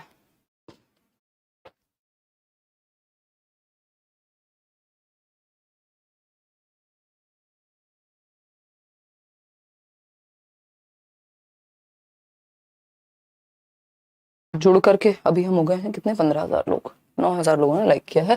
देखिएगा, अ teacher should promote collaboration, dialogues and debates among students in classroom, यानी एक टीचर को प्रोत्साहित करना चाहिए, बच्चों को बढ़ावा देना चाहिए कोलैबोरेशन यानी ग्रुप में सीखने को, एक दूसरे की मदद करके सीखने को। डायलॉग्स मतलब संवाद, बातचीत, चर्चा, डिस्कशन, ठीक, इन सबको, डिबेट्स, वाद विवाद को, इन सब चीजों को बढ़ावा देना चाहिए। बात तो सही है, फैक्ट है भाई, तभी तो बच्चे क्या होंगे, बेहतर उनकी थिंकिंग होगी और समाज भी अच्छे के लिए बदलेगा। रीजन क्या है इसका, children are capable to construct meaning of their environment through the social interactions. अब ये डिबेट, डायलॉग, कोलैबोरेशन कहां होते हैं, जहां ग्रुप में बात होगी, अकेले थोड़ा ना खुद से बातें करते रहोगे, है ना, एक टाइम के बाद बीमार भी कह सकता है कोई, तो सॉरी, तो क्या होगा यहाँ पे, हम क्यों कह रहे हैं ऐसा कि ग्रुप में सिखाओ या सोशली सिखाओ, क्योंकि बच्चा मीनिंग को कंस्ट्रक्ट करता है अपने एनवायरमेंट के साथ जब वो अन्योन्य क्रिया करेगा समाज में। कौन कहता है ये बात? वाइगॉस्की कहते हैं। तो ये बात भी ट्रू है। तो ये तो आसान उत्तर हो गया इसका, A and R are true and R is the correct explanation of A. यदि दोनों सही है और ये इसका सही रीजन भी है तो बात ए ही सही हो जाएगी इसमें। आगे बढ़ेंगे क्वेश्चन नंबर 22 पे। सही उत्तर दे रहे हैं आप लोग सभी। आज तो आप स्मार्ट लग रहे हैं, बहुत दिमाग से बात हो रही है यहाँ पे, दिखने से नहीं, सिर्फ दिखने की बात कर देते हैं। कई लोगों को स्मार्ट कहो उनको लगता है मैं अच्छा दिख रहा हूँ, है ना, या दिख रही हूँ। फटाफट से बताइए, which of the following framework believes that learning is an active process which take place in cultural context. यानी कि लर्निंग क्या है? एक एक्टिव प्रोसेस है जो कल्चरल कॉन्टेक्स्ट में क्या लेती है?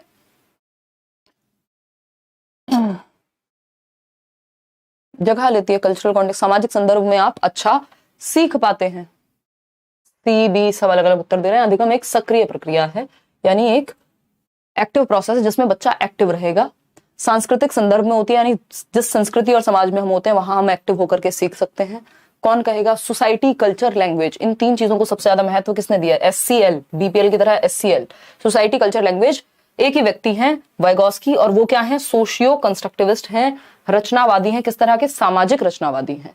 मनोविश्लेषणवाद, साइको एनालिटिकल, फ्रॉइड की बात हो गई यहाँ पे। फिर बिहेवियरिस्टिक, स्किनर, पैवलव, बहुत सारे लोग हैं। मॉरलिस्टिक का यहाँ कोई रोल नहीं है। तो C option is the right answer over here. आगे बढ़ेंगे, क्वेश्चन नंबर 23 देखिएगा और जवाब दीजिएगा फटाफट से। एक नए कॉन्सेप्ट को प्रमोट करना है, यानी विच of the following promotes learning a new concept, यानी एक नए संप्रत्यय को के अधिगम को बढ़ावा देता है। What? Relating new knowledge with previous knowledge of students, यानी नए ज्ञान को विद्यार्थियों के पूर्व ज्ञान से जोड़ना। यानी नए कॉन्सेप्ट को सिखा रहे हैं, कोई नया संप्रत्यय जो आपको नहीं आता या बच्चे को नहीं आता, उसको कैसे सिखाएंगे? जो उसको आता है पहले से, यानी प्रीवियस नॉलेज से जोड़ देंगे नए कॉन्सेप्ट को, तो लर्निंग अच्छे से हो जाएगी, जल्दी हो जाएगी। तो relating new knowledge with previous knowledge, पूर्व ज्ञान से। आपको याद होगा लेसन प्लान बनाते समय किसी ने बनाए होंगे, बहुत सारे लोगों ने बनाए होंगे, जिन्होंने रेगुलर की है, जिन्होंने सिर्फ एग्जाम दिया उन्होंने भी बनाए ही होंगे, फाइल तो सबमिट हुई होंगी ना। तो अगर हम बात करते हैं नए ज्ञान को पूर्व ज्ञान से जोड़ना, तो एक क्वेश्चन आता है उसमें, प्रीवियस नॉलेज टेस्टिंग के लिए हम 2-3 क्वेश्चन पूछते हैं चैप्टर शुरू करने से पहले, है ना। तो प्रीवियस नॉलेज को कनेक्ट कर रहे हैं हम नया पढ़ाने से पहले, ये बिल्कुल फैक्ट है। फिर भी बाकी के 3 ऑप्शन चेक करने पड़ेंगे, क्या इससे बेहतर निकल गया कोई ऑप्शन तो वही हो जाएगा। Disconnecting new knowledge from socio cultural background, भाई साहब कनेक्ट करते हैं सामाजिक संदर्भ से या रियल लाइफ से बच्चे की, ना कि डिसकनेक्ट करते हैं, जो तोड़ते नहीं है संदर्भ को। क्रिएटिंग प्रेशर एंड फियर, डर और फियर में, भय और दबाव में सिखाना ही नहीं है, उसको सीखना नहीं मानेंगे, ठीक है, रटना मानेंगे। फिर restricting social interactions and collaborations among students, यानी सोशल इंटरेक्शन को बढ़ावा ही मत दो, बच्चों को बातचीत करने का मौका ही मत दो। एक ही उत्तर सही है। नए कॉन्सेप्ट को सिखाने के लिए प्रीवियस नॉलेज को बेस बनाना होता है, ब्रिज बनाना होता है ना। आप जब भी कुछ नया सिखा रहे हैं तो पूर्व ज्ञान से जोड़ते हैं, हम रिकैपिचुलेट कराते हैं। याद होगा आपको लेसन प्लानिंग में लास्ट में क्वेश्चंस भी पूछे जाते हैं रिकैपिचुलेशन के लिए, कि रिकैपिचुलेट कराएंगे प्रीवियस नॉलेज को, किससे जोड़ देंगे हम? न्यू या करंट नॉलेज से, ठीक है ना। चलिए खैर आगे बढ़ेंगे। आप लोगों ने सबने सही उत्तर इसमें दिया है। क्वेश्चन नंबर 24 देखेंगे क्या है। यही ऑप्शन उसका सही था। Which of the following approach downplays, यानी कम महत्व देती है। डाउन प्ले का मतलब क्या है? महत्व कम दे रही है, दबा दे रही है। किस चीज को? The role of students as active agents, यानी बच्चे सक्रिय होते हैं, इस बात को दबा दे रही है। कौन सी अप्रोच है वो? निम्न में से कौन सा उपागम ज्ञान निर्माण में विद्यार्थियों की सक्रिय भूमिका को कमतर आंकता है या कमतर रूप से देखता है? बच्चे सक्रिय होते हैं, प्याजे भी कह रहे हैं, वाइगॉस्की भी कह रहे हैं, प्याजे कह रहे हैं, क्या है? लिटिल साइंटिस्ट हैं बच्चे, नन्हे वैज्ञानिक हैं जो ज्ञान का सृजन एक्टिव रूप से कर सकते हैं। बच्चों को एक्टिव चाइल्ड सेंटर्ड एजुकेशन भी मानेगी, प्याजे वाइगॉस्की भी मानेंगे, यानी कंस्ट्रक्टिविज्म भी मानेगा, और लगभग सारी ही जो प्रोग्रेसिव एजुकेशन है, सारी ही जो भी नई अप्रोचेस हैं, वो मानते हैं कि बच्चे को एक्टिवली हमें सिखाना चाहिए, सक्रिय करके। बच्चा जहां एक्टिव है वो बेस्ट ऑप्शन है। तो पूछा है कि कौन सी एक अप्रोच है जो डाउन प्ले कर देगी किसको? जहां बच्चा सक्रिय रह नहीं पाएगा या बच्चे के एक्टिव होने का रोल नहीं है वहां। डिस्कवरी लर्निंग में, भैया डिस्कवरी लर्निंग में तो बच्चा ही एक्टिव है तभी तो डिस्कवर करेगा। अन्वेषण कैसे होगा? बच्चे के एक्टिव होने से। इंक्वायरी कैसे होगी? क्वेश्चंस पूछने से, घूमने से, देखने से, सर्च करने से। तो ये खोजबीन में भी बच्चा एक्टिव है। अन्वेषण अगेन अपने आसपास वो एक्सप्लोर कर रहा है, तब भी वो एक्टिव है। सबसे कम एक्टिव कहाँ है? सबसे कम एक्टिव है कंठस्थ स्मरण में, रटंत विद्या चलंत नाही, यानी रोट मेमोराइजेशन में। रटना जो है, रट करके सिखाना, बच्चे को एक्टिव नहीं बनाता। अब ये मत कह देना कि रटने में भी तो एक्टिविटी लगती है, मैं तो सुबह से शाम तक रट रही हूँ कुछ लेकर के, है ना, ये definition, noun is the name of a person place और थिंग, 10 बार रट लिया चल चल के, इसको एक्टिविटी नहीं कहते। बच्चा mentally, socially, physically properly active है, ये तो रटना कहेंगे। इसको सिर्फ दिमाग का एक हिस्सा एक्टिव हो रहा है यहाँ पे, वो है रटना, memory. A option is the right answer. आगे बढ़ेंगे क्वेश्चन नंबर 25 पर। Renu always takes a decision by considering various aspects of problem solving and comes up with many correct solutions. क्या है many correct solutions? Various aspects of in problem solving, समस्या समाधान में multiple परिप्रेक्ष्य को ध्यान में रखती है। At the end she is using dash type of thinking to solve the problem. Problem solving में नया सोचने में, सब में क्रिएटिविटी लगती है, डाइवर्जेंट थिंकिंग लगती है। तो इसका सही उत्तर आप लोग सही दे रहे हैं सभी।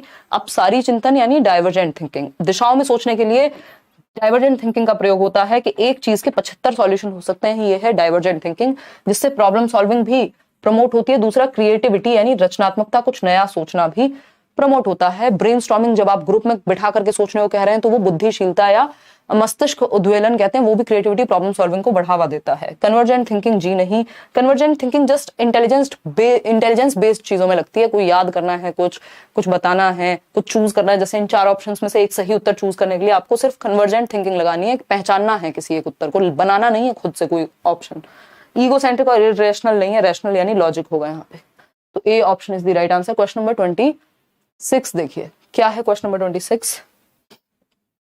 Which of the following is the correct way to represent या to respond to the errors committed by students? यानी विद्यार्थियों द्वारा की गई त्रुटियों से निपटने का सही तरीका क्या है, बताइएगा एक बार। Which of the following is the correct way? एक नंबर में क्वेश्चन आता है बच्चों के द्वारा कमिट किए गए एरर्स पे, यानी जब बच्चे गलती करते हैं आप उसको एज अ टीचर कैसे देखेंगे, ये एक नंबर का टॉपिक है आपका।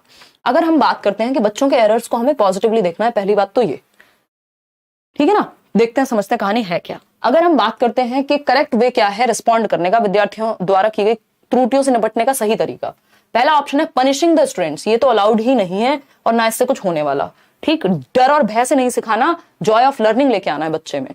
तो पनिश नहीं करना, दंड नहीं देना, फियर से नहीं कि पनिश कर देंगे तो फिर अगली बार तो वो आपको गलती दिखाएगा भी नहीं। डायरेक्टली टेलिंग द करेक्ट, फिर बच्चा क्लास में बोलेगा ही नहीं, उसने गलत बोला और आपने दंड दे दिया उसके गलत जवाब के लिए। तो टीचर क्या कहते हैं जनरली, जो अच्छे टीचर्स हैं, कि कोई बात नहीं, गलत जवाब दो तो सही, कम से कम वो एक्सप्रेस तो करे अपने आप को कि वो कैसे सोचता है, आपको पता तो लग जाएगा। B option is directly telling the correct answer to students and asking them to write in multiple times, यानी विद्यार्थियों को सही जवाब बता दो, सीधे सीधे, टाइम वेस्ट नहीं करते, सीधा उत्तर दे दिया और फिर उसके बाद उनसे कहेंगे कि बार बार लिखो, इसको 10 बार लिखो, रट्टे लग जाएं, ताकि बिहेवियरिस्टिक अप्रोच है ये भी होता है सिस्टम में, बट ये बिहेवियरिस्टिक अप्रोच है, ये मॉडर्न अप्रोच नहीं है। C option is asking the students to copy the answer from their friend, तो ये तो बिल्कुल ही रटंत विद्या हो गई। Analysing the learning gaps which caused error and providing support to students accordingly। भाई अगर गलती हुई है तो कहीं तो लर्निंग में गैप होगा ना, कहीं तो वो जगह बन रही होगी जहां वो मिस कर गया बच्चा, वो गैप रह गया उसकी लर्निंग में, तभी तो गलत बोला उसने या एरर किया। तो वो गैप कहाँ है उसको पहचानना और फिर सपोर्ट देना बच्चे को अकॉर्डिंगली। कोई एक्टिविटी करा सकते हो, उसके कॉन्सेप्ट पे समझा सकते हो, उसको डिस्कशन कर सकते हो, है ना। तो D option is the right answer. Learning को, एरर को पॉजिटिव माना जाता है। एरर्स क्या है, विंडो है बच्चे के दिमाग में झांकने के लिए, जिसके through errors are also part of learning, गलतियां भी सीखने का ही हिस्सा है। क्वेश्चन नंबर 27, क्वेश्चन नंबर 27 क्या है, Which of the following emotions are students likely to experience when outcome is uncertain? यानी आउटकम पता ही नहीं है, पास होंगे, फेल होंगे, क्या होगा नहीं पता। And focus is on failure, और ध्यान आपका सारा इस बात पे, कहीं फेल हो गया तो, कहीं फेल हो गई तो क्या होगा, तो क्या होगा, तो क्या होगा। यानी एक तो परिणाम जो है वो अनिश्चित है, पता ही नहीं है क्या होगा, और दूसरा असफलता पे ही जोर है ना। कि मान लो कोई ऐसा होता भी है जनरली कि मान लो किसी को कोई बीमारी ही हो गई आज के समय में, तो हम ये कह रहे हैं, बहुत बड़े रजत, हम क्या कह रहे हैं कि भाई एक तो अनसर्टेन है, ठीक हो भी सकती है और हो ही जाएगी, जरूरी नहीं है, मतलब अनसर्टेन हो गया रिजल्ट। दूसरा क्या है, फोकस पूरा इस बात पे रहेगा कि यार कुछ हो गया तो, कुछ हो गया तो, कुछ हो गया तो, मतलब फेलियर पे। हम पॉजिटिव साइड पे कम, नेगेटिव पे दिमाग ज्यादा है ना। तो एक तो हमें पता है आज के जमाने में कंपटीशन है, भाई इतने % लोग ही हैं जो इस एग्जाम को निकाल पा रहे हैं मान लीजिए, तो हम पहले से मान लेंगे कि हमारा जो फोकस है वो फेलियर पे हो गया। दूसरा, रिजल्ट तो सच में ही नहीं पता, किसी को भी हो सकता है, मतलब पूरी मेहनत करके भी चीजें गड़बड़ हो सकती हैं। तो इस चीज, जब आपका ध्यान पूरा इस बात पे है कि फेलियर फोकस जो फोकस है आपका वो फेलियर पे है टोटली, और दूसरा रिजल्ट भी अनसर्टेन है, कोई निश्चित नहीं है पहले से। तो एंजॉयमेंट आएगा, एंजॉयमेंट बहुत कम लोगों को आएगा ऐसी सिचुएशन में जिनका ध्यान भी फेलियर पे हो और वो एंजॉयमेंट में भी लगे पड़े हो। ठीक, होप आएगी, होप कहां से आएगी जब पूरा ध्यान आपने फेलियर पे डाल दिया। तो बोर्डम आएगा, एंग्जाइटी आएगी। कौन सा इमोशन आएगा? दुश्चिंता। क्यों? क्योंकि अब आप लूप में जाएंगे। किस चीज के लूप में? नेगेटिव थिंकिंग के, ओवर थिंकिंग के। ठीक, अगर फोकस यहां पॉजिटिव पे होता या लर्निंग पे होता तो एंग्जाइटी की जगह क्या होता? एंजॉयमेंट होता, होप होती।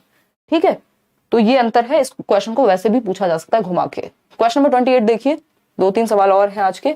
Student should be motivated to frame dash goals. किस तरह के लक्ष्य बच्चे को बनाने चाहिए?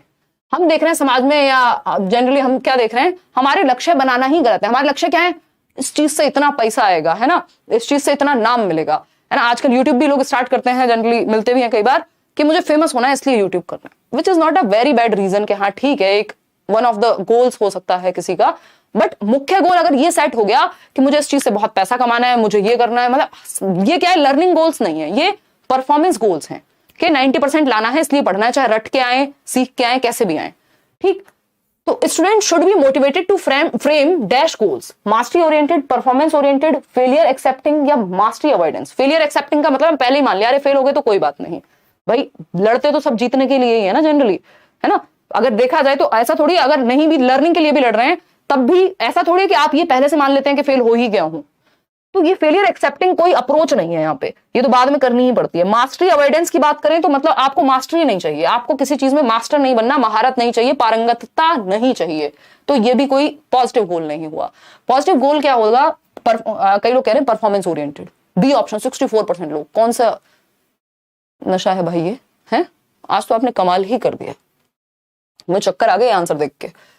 प्रदर्शन उन्मुखी, परफॉर्मेंस ओरिएंटेड, मैंने अभी आपको एग्जांपल भी दिया था कि यदि कोई ये गोल बनाता है कि मुझे फेमस होना है इसलिए मुझे ये काम करना है, या मुझे पैसा कमाना है सिर्फ इसलिए मुझे ये काम करना है, इसका मतलब आपका सारा ध्यान परफॉर्मेंस पे। परफॉर्मेंस ओरिएंटेड का मतलब है फर्स्ट आना। यहाँ परफॉर्मेंस वो नहीं है कि एक्टिविटी काम करने पे जोर है, परफॉर्मेंस का मतलब है यहाँ फर्स्ट आने पे जोर है। जबकि बेटर गोल्स कौन से हैं? Mastery orientation. 3 ओरिएंटेशन है, अभी बताऊंगी मैं आपको। महारत उन्मुखी, कि आपको मास्टर बनने में या मास्टरी हासिल करने में इंटरेस्ट है, इस तरह के, इसी को मास्टरी ओरिएंटेशन को लर्निंग ओरिएंटेड गोल्स भी कह सकते हो, कि आपका सीखने पे फोकस है, फर्स्ट आओगे सेकंड आओगे देखा जाएगा। ठीक है ना, तो ये आपने उत्तर गलत दे दिया यहां। स्टूडेंट शुड बी मोटिवेटेड, हमको बच्चों को किस चीज के लिए मोटिवेट करना चाहिए, किस तरह के गोल्स फ्रेम करने के लिए या बनाने के लिए, तो ये मास्टरी ओरिएंटेड गोल्स फ्रेम करने के लिए हमें मोटिवेट करना चाहिए। इतना गलत जवाब आपने आज दिया है, एक 63% लोग अभी भी गलत उत्तर दे रहे हैं। मेरा मन कर रहा है इसे 4 बार पढ़ लूं क्वेश्चन को, मतलब मुझे डाउट करा दिया आपने कि मैंने कहा पता नहीं मैंने गलत पढ़ दिया हो कहीं, है ना, कोई शब्द छूट गया हो।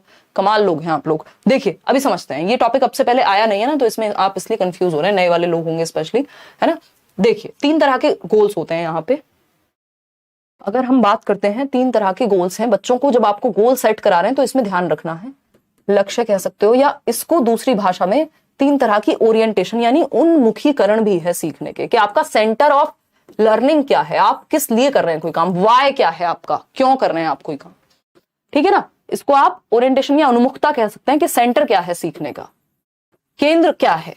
तो 3 तरह के केंद्र होते हैं। एक है आपका परफॉर्मेंस ओरिएंटेशन, जिसको आपने सही मान लिया गलती से, परफॉर्मेंस गोल्स या परफॉर्मेंस ओरिएंटेशन, परफॉर्मेंस गोल्स ही लिख देती हूं मैं यहां पे। दूसरा है आपका फेलियर अवॉइडेंस,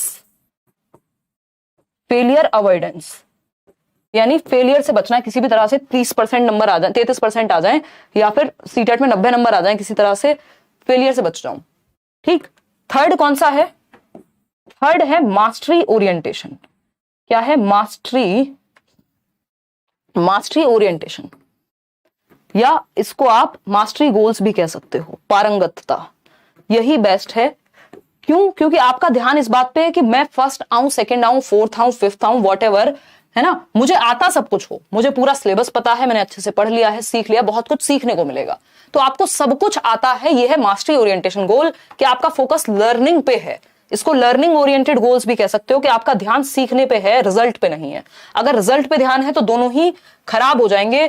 क्या है? एक तो है परफॉर्मेंस गोल्स, क्या फर्स्ट आने पे, परफॉर्मेंस पे, परफॉर्मेंस क्या है? फर्स्ट आना है मुझे, सेकंड आना है, तो फर्स्ट आने वाला चाहे रट्टे लगाने पड़े, उसको कुछ भी करना पड़े, बस परफॉर्मेंस आनी चाहिए। फेलियर क्या है? फेलियर अवॉइडेंस, मतलब फेलियर से बचना चाह रहे हैं आप, तो किसी भी तरह से पास हो जाऊं, किसी भी तरह से पास हो जाऊं, रो के, पीट के, रट्टा लगा के, चीटिंग करके, वॉटएवर। तो ये भी एक नेगेटिव वे हो गया। ऐसे लक्ष्य हमें नहीं सेट करने, हमें वो लक्ष्य सेट करने हैं जिसमें हमें सीखने को मिले, कुछ पारंगतता, हमें मास्टरी हासिल करनी है, हमें पूरा सिलेबस आता हो, हमें एक टॉपिक समझ आता हो, हमने इनफ प्रैक्टिस की हुई हो, अपने आप रिजल्ट अच्छा आ जाएगा। ये वही वाला मास्टरी ओरिएंटेशन गोल वही है जो 3 इडियट का डायलॉग है ना, कि तुम एक्सीलेंस के पीछे भागो, सफलता झक मार के पीछे आएगी। तो ये एक्सीलेंस वाला गोल है, ठीक है ना। हमने शायद सबने यही गोल सेट किए हुए हैं, बहुत सारे लोगों ने परफॉर्मेंस गोल्स। इस चक्कर में आपने सबने सही उत्तर दे दिया। अब इसको ठीक कर लेना, है ना, कि हम मेहनत पे फोकस नहीं करते, हम परफॉर्मेंस पे फोकस कर रहे हैं, या फिर हमारा ध्यान इस बात पे किसी तरह से फेल होने से बच जाऊं। तो इन सब में बेस्ट क्या है? Mastery orientation. इन्हीं गोल्स पे, या लर्निंग गोल्स, इनको लर्निंग ओरिएंटेशन भी कह सकता है आपको पेपर में घुमा के। तो ध्यान रखना है, परफॉर्मेंस ओरिएंटेड गोल्स सबसे ज्यादा नेगेटिव है। मास्टरी अवॉइडेंस नहीं, मास्टरी अचीवमेंट होना चाहिए था, मास्टरी ओरिएंटेड होना चाहिए था। मास्टरी को अवॉइड क्यों करोगे? फेलियर एक्सेप्टिंग, तो ये एक तरह से ये भी नेगेटिव ही माना जाएगा। ये नहीं है, फेलियर एक्सेप्टिंग कोई गोल सेट नहीं करता कि फेलियर को पहले ही एक्सेप्टिंग गोल बना लिया आपने, कि फेलियर आया, मैंने एक्सेप्ट कर लिया, बात खत्म हो गई, है ना। वो अपने आप ही ये चीज शामिल है मास्टरी ओरिएंटेशन में। क्वेश्चन नंबर 29 देखिए, सेकेंड लास्ट क्वेश्चन है, ability to monitor, evaluate and modify one's own thought process is called dash. Performance orientation ऐसा है कि आज 15,000 लोग देख रहे हैं, अगर 15 ने लाइक नहीं किया, कल से बंद क्लास, है ना।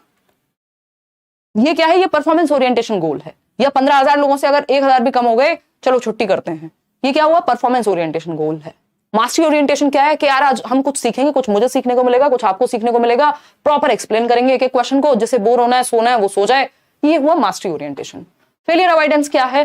बस खींच तान के कर देंगे, है ना, जिससे कि ठीक है यार क्लास हो जानी चाहिए, तो वो हो जानी चाहिए, चाहे अच्छी हो बुरी हो, कोई फर्क नहीं पड़ रहा। या डी ऑप्शन 71% लोग कह रहे हैं, बिल्कुल सही है। एबिलिटी टू मॉनिटर, यानी अपनी स्वयं की चिंतन प्रक्रिया को जांचना, मॉनिटर करना, मैं सही सोच रहा हूं या गलत सोच रहा हूं। इवेल्युएट करना, यानी कितना ठीक हुआ, कितना क्या हुआ, उसको आप देख पा रहे हैं। और जरूरत पड़े तो मॉडिफाई करना, यानी चेंज लाना। यदि आप देख रहे हैं, आपने प्लान बनाया सीटेट का, आपने पढ़ाई शुरू की, अब आप मॉनिटर कर रहे हैं कि ये वाला सब्जेक्ट, ये वाली मैराथन, ये वाले नोट्स पढ़ लिए हैं या ये पढ़ने हैं मुझे, तो डेली बेसिस पे आप देख रहे हैं कि मुझे 3 घंटे का टारगेट था, क्या मैं 3 घंटे पढ़ पा रहा हूं या पढ़ पा रही हूं। फिर आप मॉनिटर कर रहे हैं खुद को पढ़ते समय, यार मुझे पढ़ना है। लास्ट में इवेल्युएट कर रहे हैं दिन को, 3 घंटे पढ़ा कि नहीं पढ़ा, आज क्या क्या पढ़ा। और जरूरत पड़ने पे अगले दिन मॉडिफाई भी कर रहे हैं। ये मेटा कॉग्निशन का हिस्सा है, जो आपको फ्री नोट्स दिए गए हैं, टेलीग्राम से जाके ले लो, नहीं मिले हैं तो अभी लास्ट में सबसे लास्ट टॉपिक इसमें ऐड किया हुआ है। ये पहले नहीं पूछा जाता था, बट हम डिस्कस करते थे इसको तब भी। मेटा कॉग्निशन यानी अधिसंज्ञान या परासंज्ञान। मेटा का मतलब होता है बियॉन्ड। वो मेटा वर्ड्स आया था ना कुछ टाइम पहले, फेसबुक ने नाम बदल दिया था, यानी बियॉन्ड। और कॉग्निशन का मतलब होता है ब्रेन प्रोसेसेस, यानी थिंकिंग कॉग्निशन का पार्ट है। तो कॉग्निशन का मतलब यहां थिंकिंग से है, तो बियॉन्ड थिंकिंग कह सकते हो आप यहां पे, है ना, यानी थिंकिंग के भी परे जाना। सिर्फ ये नहीं हाँ पेपर क्लियर करेंगे, तो ये तो आपने थिंकिंग कर ली, अच्छा यहां से पढ़ लेंगे।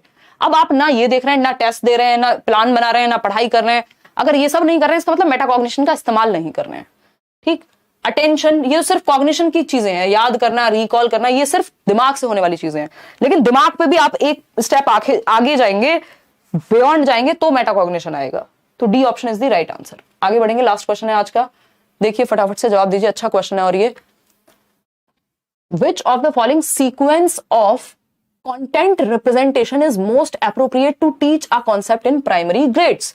यानी कि एक प्राइमरी ग्रेड में पढ़ाने के लिए, प्राइमरी ग्रेड मतलब प्राथमिक कक्षा, कक्षा 1 से 5, 6 से 11 वर्ष का बच्चा, है ना, कक्षा 1 से 5, ठीक है, कक्षा 1 से 5 या 6 से 11 वर्ष के बच्चे को पढ़ाने के लिए, किसी संप्रत्यय को पढ़ाने के लिए, कोई कॉन्सेप्ट सिखा रहे हैं हम बच्चे को, कोई नया कॉन्सेप्ट पढ़ा रहे हैं, कोई टॉपिक पढ़ा रहे हैं, is most appropriate to teach a concept. आपको क्या सीक्वेंस फॉलो करना चाहिए ताकि बच्चा अच्छे से सीख पाए, एक क्रम क्या होना चाहिए पढ़ाने का। पहले सिंबल्स सिखा दें, फिर कॉन्क्रीट मटेरियल दिखाएं, फिर इमेजेस पे आ जाएं, क्या होना चाहिए। डी ऑप्शन 38% लोग कह रहे हैं, पहले इमेज दिखाएंगे फिर कॉन्क्रीट मटेरियल, या पहले कॉन्क्रीट फिर इमेज फिर सिंबल्स, या पहले सिंबल्स फिर इमेजेस और कॉन्क्रीट मटेरियल।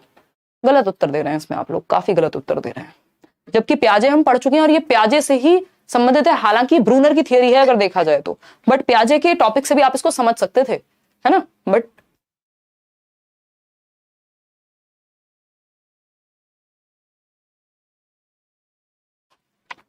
देखिए समझते हैं। कॉन्क्रीट मटेरियल्स, हमें ये पता है, आपको ये पता है, मतलब इसमें गड़बड़ इस वजह से भी हुई होगी कि पियाजे की थ्योरी आपने पढ़ी है ना, ये भी एक बात है, लेकिन आपने रट ली चीजें। किसी ने कहा सिंबल सिंबल सिंबल्स कब आते हैं, कब आते हैं, प्री ऑपरेशनल, प्री ऑपरेशनल, उससे पहले भी तो कुछ होता होगा सरकार। सेंसरी मोटर, यानी सेंसेस प्लस मोटर एक्टिविटीज, यानी अपने 5 सेंसेस प्लस मोटर एक्टिविटीज, चीजों को उठाना, टच करना, फील करना, बच्चे के सामने आप कुछ भी रख दो वहां तक चल के जाएगा, दैट मीन्स एनएक्टिव लर्निंग। पहले एनएक्टिव लर्निंग होती है, कॉन्क्रीट रूप में चीजों को टच और फील करेगा, उसके बाद सिंबल्स पे जाता है। कॉन्क्रीट ऑपरेशनल स्टेज बाद में आती है, इसका मतलब यह नहीं है कि आप उसको यहां लगा देंगे, उसको चेपना नहीं है, रटना नहीं है चीजों को। कॉन्क्रीट मटेरियल को आप सबसे पहले रख दिया और आपने सिंबल्स को कहीं और लगा दिया, ऐसा होता है क्या? समझ पा रहे हो ना बात को? तो वो जो सेंसरी मोटर है, दैट मीन्स पहले एक्टिव रहेगा बच्चा, मूर्त रूप में चीजों को टच करेगा, फील करेगा, कॉन्क्रीट आ गया। फिर आता है इमेजेस का कॉन्सेप्ट, यानी अब आप उसके सामने कुछ रख दो इमेज फॉर्म में तो वो समझ जाएगा। और फिर आते हैं सिंबल्स।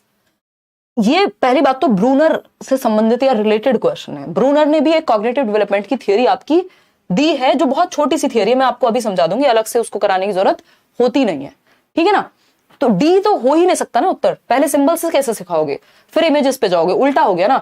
हमें पता है ब्रूनर की थियरी के अकॉर्डिंग 3 स्टेजेस हैं। एक है एनेक्टिव, जिसको आप सेंसरी मोटर से भी जोड़ सकते हो कि बच्चा पहले एक्टिविटी करके, टच फील करके सीखता है। एनेक्टिव मोड ऑफ लर्निंग, यानी क्रियाशीलता, उसको फिजिकल एक्टिविटी या सच में दिखाओ कोई चीज। सेब के बारे में पढ़ा रहे हो तो अगर दिखा दिया सच में तो बहुत अच्छी बात है। बॉटल के बारे में बता रहे हो, बॉटल है सामने, कॉन्क्रीट। और सिर्फ ये तो हो गया सिर्फ कॉन्क्रीट या इमेजेस के बारे में। अब आप उसको क्या करवा रहे हो, एक्टिविटी करवा दे रहे हो, यानी ना सिर्फ दिखा रहे हो, सबसे पहले आप एनेक्टिव मोड में डाल रहे हो बच्चे को। एनेक्टिव मोड क्या होता है भाई? आपने एक, अभी मैं आपको दिखाऊंगी भी पिक्चर, ट्राइंगल को उसको ले गए कहीं जहां पहाड़ है, सीधा दिखा दिया आपने, या फिर उससे एक रेत का पहाड़ बनवा दिया। ये एनेक्टिव है कि बच्चे ने खुद से फिजिकली इन्वॉल्व होकर कुछ किया। उसके बाद कॉन्क्रीट मटेरियल, अब आप पिक्चर भी दिखा दोगे तो चल जाएगा, बाद में आप सिर्फ उसको बता भी दोगे कि एक ट्राइंगल है तो उसके दिमाग में अपने आप आ जाएगा सिंबल्स के थ्रू, ठीक है ना। तो सबसे पहले हम कॉन्क्रीट मटेरियल का इस्तेमाल करते हैं यहां, फिर इमेजेस आती हैं और फिर सिंबल्स आते हैं। कैसे देखते हैं एक बार। जो बीएस ब्लूम है, बेंजामिन सैमुअल ब्लूम, वो भी अपनी थियरी में इसका इस्तेमाल करते हैं। और ये जेरोम ब्रूनर है, ये भी कंस्ट्रक्टिविस्ट ही हैं, बट ये कॉग्निटिव एस्पेक्ट पे फोकस करते हैं। इन्होंने ये 3 स्टेजेस दी हैं, अभी जो हमने बात की थी EIS से आप याद रख सकते हैं। एनेक्टिव यानी बच्चे को मूवमेंट और एक्शन के थ्रू पहले आप कुछ सिखाते हैं। जैसे किताबें भी आप बचपन में लाएंगे ना, तो आजकल उसमें वो होता है एक, मान लो रिडल है तो उसमें से वो ए को भी बनाएगा, जोड़ जोड़ के, कुछ निकाल के, कुछ लगा के पीसेस, तो वो फिजिकली एक्टिव है वहां। दूसरी चीज आती है आइकॉनिक, आइकॉन्स या इमेजेस के थ्रू देखना। यहाँ पे प्ले विद अ बुक, यानी फिजिकल एक्टिविटी कर रहा है बच्चा, कॉन्क्रीट रूप में इन्वॉल्व है। लर्न थ्रू इमेजेस और आइकॉन्स, अब यहाँ पिक्चर्स को देख करके या आइकॉन्स को देख करके सीख रहा है। अब इसमें किताब से नहीं खेल रहा कि कोई पीस निकाल के लगा रहा हो। वो आती है ना पिक्चर्स जिनमें, याद कीजिए, वो जिराफ बनाना है तो जिराफ बनाने के लिए बच्चे को उसकी गर्दन लगानी पड़ेगी पहले, फिर उसका नीचे का पार्ट लगाना पड़ेगा। ये एनेक्टिव मॉडल है जिसको हम कह रहे हैं कि बच्चा फिजिकली एक्टिव है वहां। फिर आता है आइकॉनिक मॉडल के बच्चे ने ए फॉर एप्पल किताब से पढ़ लिया देख देख के, आइकॉन्स या पिक्चर्स के थ्रू।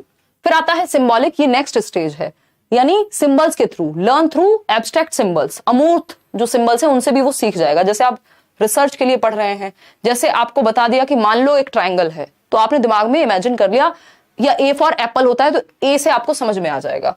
एनेक्टिव क्या है? बच्चा 0 to 3 ईयर्स में ये चीज ज्यादा एक्टिव है, ये 3 से 6-7 साल तक भी चल जाता है। फिर उसके बाद अबव 7 और 8 ईयर्स क्या होगा? सिंबल्स के थ्रू आप सीखने लगते हैं, ज्यादा पिक्चर्स की आपको जरूरत नहीं पड़ती। इसको आप एक और एग्जांपल या एक और पिक्चर से समझ सकते हैं कि जो जेरोम ब्रूनर का डेवलपमेंट की थियरी है या कॉग्निटिव यानी संज्ञानात्मक विकास की थियरी है, स्पाइरल करिकुलम भी इन्होंने दिया है, उस पर भी चर्चा करेंगे अभी थोड़ी सी हम। क्या है कहानी? ब्रूनर कह रहे हैं अब ये 3 स्टेजेस हैं। एक है एनेक्टिव, जिसको क्रियाशील कह सकते हो आप, जन्म से 2-3 साल तक, एज नहीं पूछता इसमें जनरली। फिर आता है आपका आइकॉनिक, यानी आइकॉन्स या सिंबल्स के थ्रू सीखना। आइकॉनिक क्या है? ये आइकॉनिक। देन आता है आपका सिंबॉलिक, सिंबल्स के थ्रू ही सीख जा रहे हैं अब आपको जरूरी नहीं है पिक्चर की जरूरत पड़े या कोई एक्टिविटी करके ही समझ में आए कोई चीज, ठीक है जी। तो एनेक्टिव क्या है? बच्चे को आप लेके गए कहीं और उसको सामान दिया आपने कि बेटा ये ट्राइंगल बनाओ, देखो तो ये ट्राइंगल उसने रेत से बना लिया मान लेते हैं, या पेंट वगैरह लेकर के कुछ बनाया उसने प्रॉपर, वो पजल सॉल्विंग आता है ना, तो पजल को इस्तेमाल करके अपने हाथों का अपने सेंसेस का इस्तेमाल करके कुछ बनाया प्रॉपर, ये हुआ इनएक्टिव, जहां वो एक्टिव है फिजिकली। ठीक, अब जब वो बड़ा होता है 3 साल के बाद, आप जो ये सिंबॉलिक स्टेज जिसको हम कहते हैं, वो सिंबॉलिक स्टेज अभी आगे डेवलप भी तो होगी। सिंबल्स के थ्रू सीखना पहली बार 2 से 7 वर्ष में सीखा है, वो है सिंबॉलिक स्टेज पे आ जाएगी। लेकिन सिंबल्स और आगे नेक्स्ट स्टेज पे जाएंगे बाकी स्टेजेस में भी, ऐसा थोड़ी बाद में सिंबॉलिक स्टेज खत्म हो जाएगी, ठीक है ना। तो अब आप क्या करेंगे, अगली बार उसको ट्राइंगल बताने के लिए जरूरी नहीं आप उसको सिर्फ पिक्चर दिखा देंगे ट्राइंगल की, 2 से 7 जो 7 वर्ष का बच्चा है 3 से 7 के बीच में, तो वो समझ जाएगा इस चीज को, सिंबॉलिक रूप में भी समझ जाएगा। लेकिन प्रॉपर सिंबल्स ये कह रहे हैं बाद में सिखाओ, सिंबल्स के थ्रू, अभी इमेज के थ्रू सिखाओ, आइकॉन्स के थ्रू सिखाओ, पिक्चर्स के थ्रू सिखाओ। ठीक, फिर सिंबॉलिक थॉट आता है, आपने ट्राइंगल बताए और कहा कि अज्यूम कर लो इसकी ये साइड है इतने सेंटीमीटर, ये एक्स है, ये वाई है, ये जेड है, ये क्या कर लो, अज्यूम कर लो, यानी सिंबल्स के थ्रू सिखा रहे हैं। अब आपको ना ट्राइंगल अलग से कोई पिक्चर दिखाने की जरूरत है तब पता लगेगा ट्राइंगल है ना, और ना आपको कोई रेत में बनवा के दिखाने की जरूरत है। तो ये इनएक्टिव, आइकॉनिक और सिंबॉलिक, ये 3 स्टेजेस हैं किसकी, जेरोम ब्रूनर की। ये कहते हैं स्पाइरल करिकुलम, और ये हमेशा चलती रहती है लाइफ लॉन्ग, ऐसा नहीं एक टाइम के बाद बंद हो जाएंगी। पीडीएफ आपको एक आध दिन में मिल जाएंगे यार सारे ही टेलीग्राम चैनल से, इतने आप बाकी के 5 सब्जेक्ट के फ्री नोट्स डाउनलोड कर लो, और वहीं से जाकर के लाइक शेयर सब्सक्राइब आप कर दिया होगा। बैचेस आप करियर पे एनरोल कर सकते हो। अब मैं बता देती हूँ आपको आउट ऑफ 30 कितने ठीक हुए हैं वो भी बता दो, और जो स्पाइरल करिकुलम है ब्रूनर का, उसमें वो क्या बात करते हैं उस पर भी हम चर्चा थोड़ी कर लेंगे। बताइएगा तरुण, अभी टाइम लगेगा, कल है सर्जरी। देखिए एक बार, अगर हम बात करेंगे यहाँ आउट ऑफ 30 कितने ठीक हुए बताएगा कोई, 26, 27, 30 वाला भी है कोई, 26, 30 आउट ऑफ 30 पहले से पढ़ रहे हो गए आराध्या आप, इसका मतलब 22 आउट ऑफ 30, 26 मतलब 25, 26, 20s में आपके नंबर आ रहे हैं, मतलब ठीक है, स्थिति बुरी नहीं है, और अभी तो प्रैक्टिस होगी। और ये कंपैरेटिवली इजी भी था, इससे भी मुश्किल या टफ सेट्स हैं, हालांकि इसमें भी ये है कि एक टफ सेट भी हम डिस्कस कर लेंगे जो मुझे लगेगा कंपैरेटिवली टफ है, अदरवाइज तो क्वेश्चंस मिक्स एंड मैच ही रहता है। ऐसा नहीं होता कि कोई पेपर है या कोई सेट है 30 क्वेश्चन का तो सारे टफ क्वेश्चन ही होंगे, वो ऐसे नहीं बनाया जाता। स्पाइरल करिकुलम ये मैं ऐड करा दूंगी पीडीएफ में। स्पाइरल करिकुलम की जब हम बात कर रहे हैं तो इसको कहते हैं वर्तुलाकार पाठ्यचर्या। क्या कहते हैं, ये ब्रूनर ने ही दिया है, वर्तुलाकार पाठ्यचर्या। बात सही है या नहीं? ठीक, किसने दिया ये कॉन्सेप्ट? जेरोम ब्रूनर ने। वही है ये जो अभी आइकॉनिक, इनएक्टिव और सिंबॉलिक की बात कर रहे थे, जेरोम ब्रूनर। ये भी कंस्ट्रक्टिविस्ट हैं, कॉग्निटिव कंस्ट्रक्टिविस्ट। कॉग्निटिव डेवलपमेंट यानी संज्ञानात्मक विकास, दिमाग के विकास की ही थियोरी दी है। स्पाइरल कैसे बनता है, स्पाइरल पढ़ते होगे ना, वो नोट्स पीडीएफ फोटोकॉपी करके निकालते होगे या जैसे भी, तो ये क्या है, ऐसे आगे पीछे आगे पीछे आगे पीछे। ये कहते हैं प्रीवियस नॉलेज या ओल्ड नॉलेज से कनेक्ट करके पढ़ाओ जब आप न्यू नॉलेज को पढ़ा रहे हो या कॉम्प्लेक्स चीजों को पढ़ा रहे हो। तो सिंपल टू कॉम्प्लेक्स जाया जाए, बच्चे के प्रीवियस नॉलेज को भी आप क्या कर दें, जोड़ दें, कनेक्ट कर दें। और हर एक क्लास में कॉम्प्लेक्स होती जाती है चीजें। 5th क्लास में कोई नया टॉपिक पढ़ते हैं तो 3rd से पहले रिवाइज कराया जाएगा, या उसको 3rd क्लास में वो टॉपिक इतना होगा, फिर वो 4th में बढ़ जाएगा, फिर 5th में और बढ़ जाएगा। तो बेसिकली लेवल बढ़ते रहने से कॉम्प्लेक्सिटी बढ़ती रहेगी, प्रीवियस से नए में और ऐड करते जाएंगे। इसी को स्पाइरल करिकुलम कहते हैं कि पुराने के बेस पे आगे नया सीख रहे हैं आप, या जुड़ता चला जाएगा आपके सिलेबस में। आज के लिए इतना ही रखते हैं, थैंक यू सो मच। कल मिलेंगे, कल कोई टॉपिक करेंगे, टॉपिक वाइगॉस्की का होगा कल। और ऐसे ही हम वीक में एक दिन बाकी सब्जेक्ट, बाकी के 4 दिन एक दिन मिक्स्ड क्वेश्चन हो गए या कोई हार्ड शिफ्ट कर ली, और बाकी का आपका टॉपिक वाइज चलेंगे। टॉपिक जल्दी ही खत्म हो जाएंगे, 1-2 हफ्ते में ही अगले, फिर उसके बाद हम मिक्स्ड क्वेश्चन या अलग अलग चीजों पर चलने वाले हैं। आज क्लास बेस्ट रहा, I am so happy. 30 out of 30। हाँ, जब आपके 30 आए हैं तो अच्छा तो लगेगा ही। चलिए आज के लिए इतना ही रखते हैं, थैंक यू सो मच। कल मिलेंगे हम लोग वही 9:15 के अराउंड। धन्यवाद। कोई और कमेंट हो आप कमेंट्स में बता सकते हैं कितना आपने स्कोर किया। Thank you so much, bye bye, कल मिलेंगे।